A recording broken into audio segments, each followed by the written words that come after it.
ಹರಿದೇಶದಿಂದ ಕಾಲವನ್ನು ಕರೆಯುತ್ತಿರುವಂತಹ ವೇಳೆಗೆ ಆ ಪಾಂಡವರು ಯಜ್ಞಾಶ್ವವನ್ನು ಕೊಂಡು ಹೋಗುವಂತಹ ವೇಳೆಯಲ್ಲಿ ಮಾಯಾ ವಿದ್ಯೆಯ ಮೂಲಕ ಅಪಹರಿಸಿಕೊಂಡವ ನಾನು.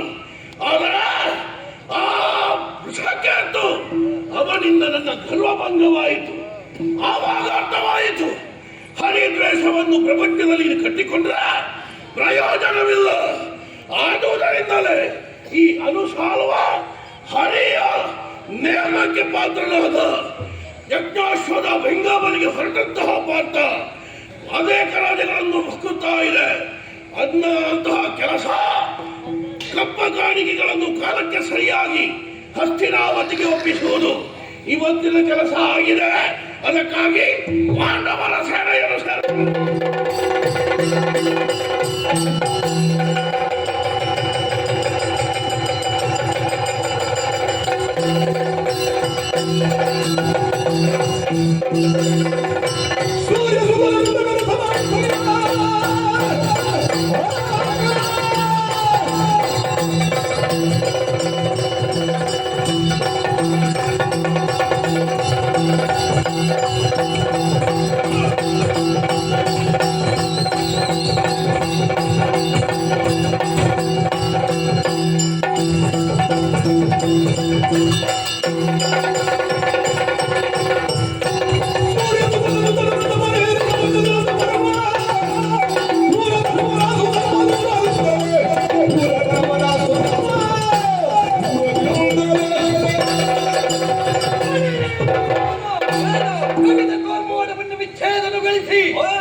ಹೊರಹೊಮ್ಮುವಂತೆ ಪಾಂಡವ ಸೇನಾ ಮಧ್ಯದಿಂದ ಬಂದವ ನೀರು.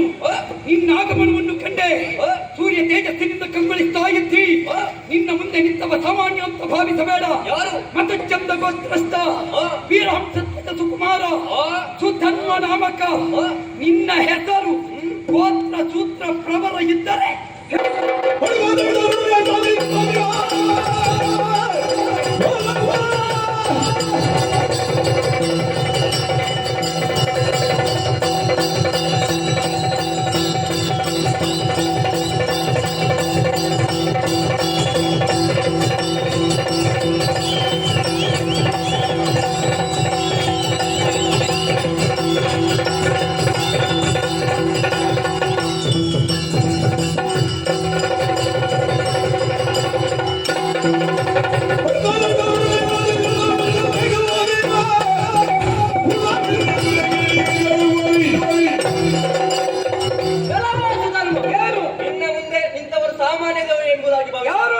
ಕಶ್ಯಪ ವಂಶಜ ವೃಷಕೇತು ನಾಮಜ. ಸಾಧ್ಯವಾದಂತಾದ್ರೆ ನನ್ನನ್ನ ಎದುರಿಸಿ, ಇಲ್ಲವಾದ್ರೆ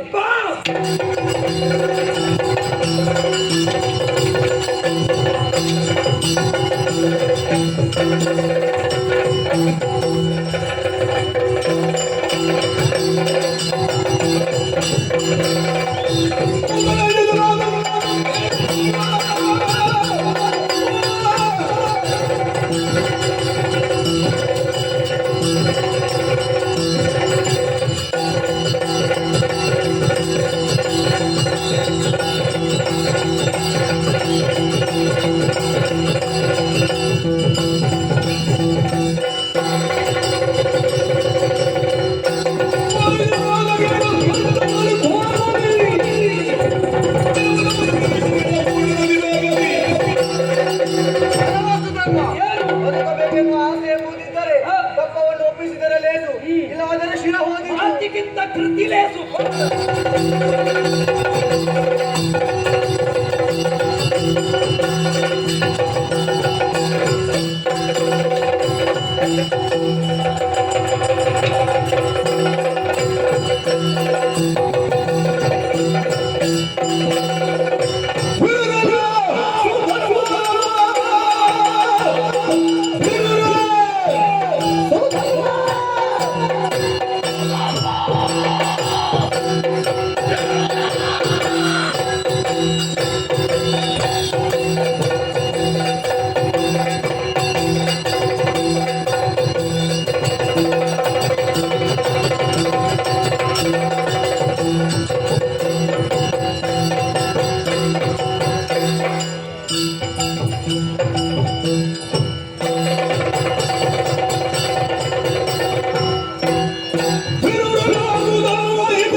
ನಿನ್ನದಾದಂತಹ ಪೌರುಷವನ್ನು ತೋರ್ಪಡಿಸುತ್ತಾ ಮುಂದೆ ಬರುತ್ತಿದ್ದೀಯಾನು. ಆದರೆ ಅವರಲ್ಲಿ ನಡೆದಿರಬಹುದು, ಇಲ್ಲಿ ನನ್ನಲ್ಲಿ ನಡೆಯುವುದಕ್ಕೆ ಸಾಧ್ಯವಿಲ್ಲ. ನಿನ್ನಲ್ಲಿ ನಡೆಯುತ್ತದೋ ಇಲ್ಲವೋ ಕಾಣಿಸ್ತೇವೆ.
ಅಮಿತವಾದಂತಹ ಸಂಭ್ರಮ ಎರಡೂ ಕಾಣಿಸಬೇಕಾದದ್ದು ಯಾವಾಗ?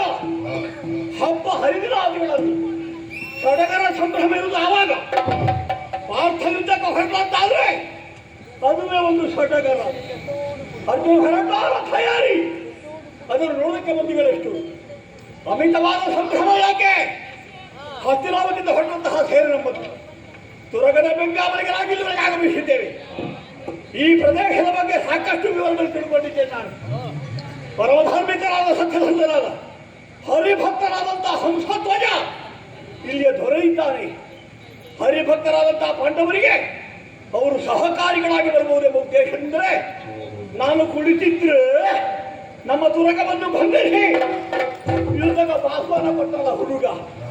ಬಲಿದ ವ್ಯೂಹ ಯಾವುದು ಬಂದಿಲ್ಲ, ಪದ್ಮವ್ಯೂಹ. ದ್ರೋಣಾಚಾರ್ಯ ಶಿಷ್ಯವೃತ್ತಿಯ ಮೂಲಕವಾಗಿ ಬಹಳಷ್ಟು ವ್ಯೂಹವನ್ನು ಬಲಿಯುವುದಕ್ಕೆ ಪ್ರೇರಿಸುವುದಕ್ಕೆ ಅರ್ಥ ಮಾಡಿಕೊಂಡವ ತಿಳಿದವನಿದ್ದಾನೆ. ಕರಗತ ಮಾಡಿದ ಅರ್ಜುನ. ನನಗೆ ಸಡ್ಡು ಹೊಡೆದಲ್ವ ಹುಡುಗ, ನಿನಗೆ ಮಾತ್ರ ಗೊತ್ತಲ್ಲ, ನಮಗೂ ಗೊತ್ತಿದೆ. ಪದ್ಮವ್ಯೂಹ ಬಲಿಯುವುದಕ್ಕೆ ಪದ್ಮಚಕ್ರಾಣಿ ಉಭಯೋರ್ವ ವೇದ. ಪದ್ಮ ಹಾಗೂ ಚಕ್ರವ್ಯೂಹಗಳಲ್ಲಿ ವಿಶೇಷ ಭೇದ ಏನೂ ಇಲ್ಲ. ಅಂಥ ಒಂದು ವ್ಯೂಹ ದುರ್ಗವನ್ನು ಬಲಿದು ನಮ್ಮ ತುರಗವನ್ನು ನಿಲ್ಲಿಸಿ ಸಾಮರ್ಥ್ಯ ಉಂಟು ತಂದ್ರೆ ಬಿಡಿಸಿಕೊಳ್ಳಿ ಅಂತ ಹುಡುಗನ ಸವಾಲು. ಹೋದ್ರಲ್ಲ ಇವರೆಲ್ಲ ತಿರುತ ಮಹಾರಥರು. ಪ್ರದ್ಯುಮ್ನೋ ವೃಷಕೇತವೋ ಕೇತನೋ ನಿರುದ್ಧಜನೆ ಅನುಸಾರವಾದಿಗಳು ಈ ಕಾಲಕ್ಕೆ ರಣರಂಗದಲ್ಲಿ ಹುಡುಗರಲ್ಲಿ ಕಾಳಗ ಮಾಡಿ ಸೋತಿದ್ದಾರಂತೆ. ನನಗೆ ಕೋಪ ಬರಲಿಲ್ಲ ಇಷ್ಟದ ಕೇಳುವಾಗ. ನನಗೊಂದು ಆನಂದ ಆದದ್ದು, ಸಂಭ್ರಮ ಬಂದದ್ದು, ನೋಡ್ಬೇಕಂತ ಹುಡುಗನನ್ನೊಮ್ಮೆ. ಹಾಗಾಗಿ ಇವರು ಹೊರಟರು ನಮ್ಮ ಜೊತೆಗಿರುವವರು, ಯಮನಾಶ್ವರೇ ಮೊದಲಾದವರು ಬೇಡ ಅಂತ ಹೇಳಿದ್ರು. ಅಲ್ಲಿಯೇ ನಿಲ್ಲೇ ನನ್ನನ್ನು ಅನುಸರಿಸಿ ನನ್ನ ಹಿಂದೆ ಬನ್ನಿ. ಆ ಹುಡುಗರಲ್ಲಿ ಯುದ್ಧವೇ ಮಾಡುವುದಲ್ಲ, ಅವರ ಚಾಕಚಕ್ಯತೆ ಏನು, ವಾಕ್ಚಾತುರ್ಯ ಹೇಗೆ, ಇದೆಲ್ಲ ತಿಳಿಯಬೇಕು ನನಗೆ. ಹಾಗಾಗಿ ನಮ್ಮ ರಥ ಸಿದ್ಧಾಗಲಿಕ್ಕೆ ಹೇಳಿದ್ರು. ಮಣಿಮಯವಾದ ವರೂತಾಡಲಿದಾಗಲೇ ಸಡಗರ ನವಿತ ಸಂಭ್ರಮದಿ ವರೂತವ ನಡೆಸುತ್ತಾ ಪಾರ್ಥ ಹೊರಟ ಹೇಳಿರಲ್ಲ. ನಮಗೆ ಸಂಭ್ರಮ ಬಂದದ್ದು ಹಾಗೆ ನೋಡಿ ಇವತ್ತು. ಆದ್ದರಿಂದಲೇ ಪಾರ್ಥ ಹೊರಟ ಸಡಗರ ಎಲ್ಲರೂ ನೋಡಿ ಆನಂದಿಸಲಿ. ಈ ಕ್ಷಣವೇ ರಥ ಏರಿ ಆ ಹುಡುಗರನ್ನು ಕಾಣಬೇಕಾಗಿ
ಪೃಥ್ವಿಯ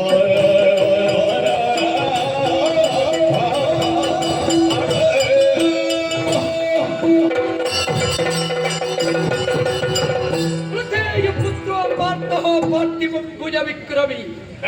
ಏನು ನಿನ್ನ ನೆಗಳತೆ, ಏನು ನಿನ್ನ ಸಾಧನೆ ತಿಳಿಯದೆ ಇದ್ದವನಲ್ಲ ಅರ್ಜುನ. ಗೊತ್ತಿದೆಯಾ ನನಗೆ? ಎಲ್ಲರೂ ಸ್ವಲ್ಪ ಗೊತ್ತಿರ್ಬೋದು ಅಷ್ಟೇ. ಸೃಷ್ಟಿಗರ್ಜುನ ಎಂಬವನೇ ನೀನು. ಅಂದ್ರೆ ನಿನ್ನ ಬಗೆಗಾಗಿ ನನಗೆ ಅಭಿಮಾನ ಉಂಟು. ಆಹಾ. ಯಾಕೆ? ಯಾಕೆ? ಹಸ್ತಿನಾವತಿಯಲ್ಲಿ ಹುಟ್ಟಿದ ಪ್ರಬಲ ಪಿಂಡರು ನೀವು ಎನ್ನುವುದನ್ನು ಲೋಕ ಸಮಸ್ತರು ಹೇಳಿಕೊಳ್ಳುವುದನ್ನು ನಾನು ಕೇಳಿಬಲ್ಲೆ. ನೋಡುವ ಸೌಭಾಗ್ಯವೊಂದು ನಿನ್ನನ್ನು ಇವತ್ತು ಸಿಕ್ಕಿತು. ದೈವಾನುಗ್ರಹ ಸಂಪನ್ನರಾಗಿ ಋಷಿಮಂತ್ರ ಸಂಭೂತರಾಗಿ ಲೋಕದಲ್ಲಿ ಕಾಣಿಸಿಕೊಂಡರು. ಋಷಿಕಲ್ಪ ದೇವಕಲ್ಪದ ಸಂಯೋಗವೇ ಒಂದು ರೀತಿಯಿಂದ ಪಾಂಡವರ ಹುಟ್ಟು ಅಂತ ನಾವು ಒಪ್ಪುವವರೇ. ಅಂತಹ ನೀನಿಂದು ಕೌರವಾದಿಗಳನ್ನು ಮಧ್ಯಸಿ ಬಂದಿರಬಹುದಾದಂತಹ ಯಾವ ತೊಂದರೆ ಉಂಟು ಅದನ್ನು ನೀಗಿಸುವುದಕ್ಕಾಗಿ, ದೋಷವನ್ನು ಕಳೆಯುವುದಕ್ಕೆ ಬೇಕಾಗಿ ಅಶ್ವಮೇಧ ಯಜ್ಞವನ್ನು ಕೈಗೊಂಡಿರಿ. ಅಶ್ವವನ್ನು ಬಿಡುತ್ತಾ ಬಿಡುತ್ತಾ ನಿಮ್ಮ ಅಶ್ವನೆಂಬ ಪುರವನ್ನು ಸೇರಿದೆ. ಅಶ್ವವ ಕಟ್ಟಿಕೊಂಡಿಹೆವು ನಾವು. ಅದು ಯಾಕೆ ಕಟ್ಟಿದ್ಯಾಕೆ? ಈ ಸೃಷ್ಟಿಯಲ್ಲಿ ಅರ್ಜುನ ಏನು ಅಂತ ನಮಗೂ ಬೇಕು. ಸೃಷ್ಟಿಗೆ ಅರ್ಜುನವ ಅಂತಾದ್ರೆ ಸೃಷ್ಟಿಯಲ್ಲಿ ನಾವು ಏನು ಅಲ್ವಾ? ಅದುವೇ ನಮಗೆ ಪ್ರಶ್ನೆಯಾಗಿದೆ. ಅಲ್ಲ, ನೀನು ಏನು ಅಲ್ಲ ಅಂತಲ್ಲ, ಅರ್ಜುನನ ಮುಂದೆ ಹೌದು ಅಂತ. ಅದೇ ಪ್ರಶ್ನೆ. ಯಾಕೆ ಗೊತ್ತಾ? ಯಾಕೆ? ಆಡಾದರೂ ಆನೆಯನ್ನೇ ನೋಡುವುದು. ಈ ಸಲ ತಾಗಿದ್ರೆ ಏನು? ನೀನು ಆನೆಯೇ, ನೀನು ಆನೆಪುರದವನೇ. ಆದ್ರೆ ತೊಡಗುವ ಶಬ್ದ ಒಂದೇ, ಮತ್ತಿರದ್ದಲ್ಲ ಅಂತ. ಆದ್ರೆ ಆನೆ ಆಡು ಅಲ್ಲಿ ಡೂ ಅಂತ ಅಲ್ವಾ? ಇಲ್ಲಿ ಆವೆ ಅಕಾರಾಂತವಾದ ದೀರ್ಘ ಶಬ್ದ. ಆದರೆ ಒಂದುಂಟು, ಏನು? ಆನೆಗಾದರೂ ಸಾಮಾನ್ಯ ಪದವಾದ್ರೆ ಅಜಕ್ಕೆ ಬ್ರಹ್ಮ ಎನ್ನುವ ಅರ್ಥ ಉಂಟು. ಹೌದದು ಶಬ್ದಕ್ಕರ್ಥ ಅಲ್ವಾ? ಆದ್ದರಿಂದ ಶಬ್ದಾರ್ಥಕ್ಕೆ ಸೀಮಿತವೇ ನಮ್ಮ ಹುಟ್ಟು. ಕಾರ್ಯಾರ್ಥದಲ್ಲಿ ಅರ್ಥಪೂರ್ಣವಾಗುತ್ತದೆಯೇ ಎನ್ನುವುದು ಪ್ರಶ್ನೆಯಾಗಿದೆ. ಅದಕ್ಕಾಗಿ ನಿನ್ನಲ್ಲಿ ಆಡಿದ್ದು. ಏನು ಕಾರ್ಯಾರ್ಥ ನಿಮಗೆ? ಈ ಸೃಷ್ಟಿಯ ಪರಿಣಾಮದಲ್ಲಿ ಏನಾಗಬೇಕಾದ್ರು ಈ ಸೃಷ್ಟಿಯಲ್ಲಿ ನೀ ಏನು ಎನ್ನುವುದನ್ನು ನಾ ಕೇಳಿಬಲ್ಲೆ ಅರ್ಜುನ. ಸೃಷ್ಟಿಗರ್ಜುನ ಅಂತ ನಿನ್ನನ್ನು ಕರೆದದ್ದು ಸುಮ್ಮನೆ ಅಲ್ಲ. ಎಲ್ಲ ಸ್ವಲ್ಪ ತಿಳಿದಿರಬಹುದು. ಅರ್ಜುನನ ಪೂರ್ಣ ಚರಿತ್ರೆ ತಿಳಿದಿಗೆ ನಿನಗೆ ಅವಕಾಶ ಆಗಲಿಕ್ಕಿಲ್ಲ. ಅದನ್ನೇ ಮೊನ್ನೆ ಹುಟ್ಟಿದವ. ಅರ್ಜುನನ ಚಾರಿತ್ರ್ಯವನ್ನು ಕೇಳಿಬಲ್ಲವನ್ನ ನಮ್ಮ ಅಪ್ಪನಷ್ಟು ನಾವು ತಿಳಿದಿದ್ದೇವೆ ಅಂತ ಅರ್ಥ ಅಲ್ಲ. ಆದರೂ ನಿನ್ನಲ್ಲಿ ಹೋರಾಟದ ಕಣಕ್ಕಿಳಿಯುವುದಕ್ಕೆ ಪ್ರೇರಕವಾದದ್ದು ನಿನ್ನ ಚಾರಿತ್ರ್ಯ. ನಾವು ಸೃಷ್ಟಿಯಲ್ಲಿ 3 ಮಂದಿ ಅರ್ಜುನರು ಆಗಿ ಹೋಗಿದ್ದಾರೆ. ಯಾರಲ್ಲ? ಒಬ್ಬ ಕಾರ್ತವೀರ್ಯ ಅರ್ಜುನ, ಮತ್ತೆ ಮಂಡಲಕ್ಕೆ ಚಕ್ರವರ್ತಿ. 500 ಸತಿಯರ ಜೊತೆಯಲ್ಲಿ ಕಟ್ಟಿದಂತೆ ಹರಿಯುವ ನರ್ಮದೆಗೆ ಒಟ್ಟು. ಅದುವೇ ಅವನ ದೊಡ್ಡ ಸೃಷ್ಟಿ. ಬ್ರಾಹ್ಮಣೋತ್ತಮನ ಕೈಯಲ್ಲಿ ಸತ್ತು ಹೋದ. ಬೇಡದ್ದು ಮಾಡಿದ್ರೆ ಹಾಗೆ. ಅದಕ್ಕಿಂತ ಮೊದಲು ಬ್ರಾಹ್ಮಣರಲ್ಲಿ ಅನುಗ್ರಹ ಮಾಡಿದವನೇ ಅಲ್ವೇ? ಆದ್ದರಿಂದ ತಪ್ಪು ಮಾಡಿದ್ರೆ ಯಾವ ಶಕ್ತಿಯೂ ನಿಲ್ಲುವುದಿಲ್ಲ ಎನ್ನುವುದು ಷಟ್ಚಕ್ರವರ್ತಿಗಳಲ್ಲಿ ಒಬ್ಬನಾದಂತಹ ಕಾರ್ತವೀರ್ಯನ ವಧೆಯಿಂದ ನಮಗೆ ವ್ಯಕ್ತ ಆಗುತ್ತದೆ. ನನ್ನ ನಿಕೇತನ ಬೇರೆ ಅಂತ ಗೊತ್ತವನಿಗೆ. ಆ ಮನೆ ಅವನದ್ದು, ಈ ಮನೆ ಸುಮ್ಮನೆ ಅಂತ ಹೊರಟದಲ್ಲಿಗೆ. ಅದೇ ಅದಕ್ಕೆ ಅವನೇ ಮಾರ್ಗ ಕಂಡುಕೊಂಡದ್ದು. ನಾವು ಇದು ನಮ್ಮನೆ ಎನ್ನುವುದನ್ನು ತಿಳಿಯದೇ ಇದ್ದವರಲ್ಲ. ಇದೆಲ್ಲ ಸುಮ್ಮನೆ ನಮ್ಮ ಮನೆ ಅದು ಅಂತ ನಮ್ಮ ಅಪ್ಪಯ್ಯ ನಮಗೆ ಬೋಧಿಸಿದ್ದಾರೆ. ಆದ್ದರಿಂದ ಆ ಮನೆಯವನ ಕುರಿತಾಗಿಯೇ ತರ್ಕಿಸಿ ನಮ್ಮ ಭವರ ಈಗಲೇ ಮತ್ತೆ ಯಾವಾಗ ಅದು ಯಾಕೆ ಬಲ್ಲೆಯ? ನಿನ್ನಂತವನು ಒಬ್ಬ ಕೃಷ್ಣನ ಸಾರಥ್ಯವನ್ನು ಹೊಂದಿದವ ಎನ್ನುವುದನ್ನು ಕೇಳಿಬಲ್ಲವರು ನಾವು. ಲೋಕದಲ್ಲಿ ಜೀವ ಸಾರಥಿಯನ್ನು ಪಡೆದವರು 1000 ಮಂದಿ ಸಿಕ್ಕಿಯಾರು.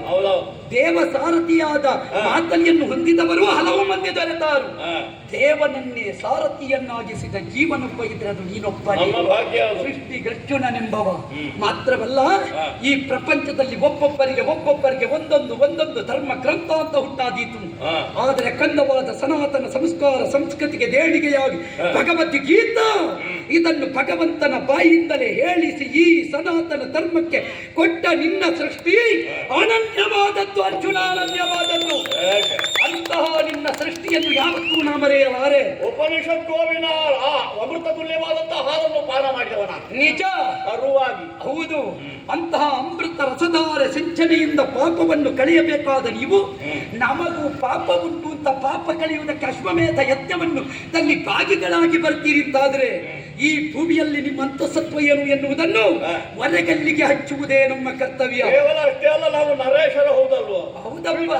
ಆಳ್ವಿಕೆ ಮಾಡುವವನಿಗೆ ತನಗೆ ಬರ್ತದೆಯೋ ಬರುವುದಿಲ್ವೋ, ನಾಳೆ ಲೋಕಾಪವಾದಕ್ಕೆ ತುತ್ತಾಗಕೂಡದು, ಪೀಠವನ್ನೇರಿದಂತ ಧರ್ಮದ ಏನು ಮಾಡಲಿಲ್ಲ ಅಂತ ನನ್ನ ಆಕ್ಷೇಪ ಬರಕೂಡದು ಎಂಬ ಉದ್ದೇಶ ಉದ್ದೇಶದಿಂದಲೇ ಹಾ. ನಾವು ಈ ಒಂದು ಪ್ರಕ್ರಿಯೆಗೆ ಹೊರಟದ್ದು. ಧರ್ಮಜನೆನ್ನುವ ನರೇಂದ್ರ ನರೇಶ ಅವನ ಬಗ್ಗೆ ನಮ್ಮ ಆಕ್ಷೇಪವೇ ಇಲ್ಲ. ಅವ ವರ್ತಮಾನ ಅವನಂತೆ ಮಿಕ್ಕವರು ಇದ್ದಾರೋ ಅನ್ನುವುದೇ ನಮಗೆ ಪ್ರಶ್ನೆ.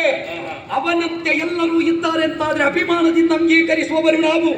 ಅದಕ್ಕೆ ಬೇಕಾಗಿಯೇ ನಿನ್ನಲ್ಲಿ ಕೇಳ್ತಾ ಇದ್ದೇನೆ, ನಿನ್ನ ಅಶ್ವವ ಕಟ್ಟಿಕೊಂಡಿಹೆವು. ಧರ್ಮಜನ ಅಶ್ವ ಅಂತ ಹೇಳಿಲ್ಲ ನೀನು. ಕಾರ್ತವೀರ ಅರ್ಜುನನ ಕತೆ ಗೊತ್ತುಂಟು, ಯಮಳ ಅರ್ಜುನನ ಕತೆ ಗೊತ್ತುಂಟು. ನಾನು ಈ ಅರ್ಜುನನ ಕಥೆಯನ್ನು ಗೊತ್ತಿಲ್ಲ ನಿನಗೆ. ಅಲ್ಲ, ಈ ಅರ್ಜುನನ ಕತೆ ಹೇಳಿದನಲ್ಲ, ಅಷ್ಟೇ ಕಥೆಯೋ. ಇಲ್ಲಿ ಏನಾದ್ರೂ ನಿನ್ನ ನೂತನ ಪ್ರಸಂಗ ಆಗುವಷ್ಟು ನೀನು ಆಡ್ತೀಯೋ?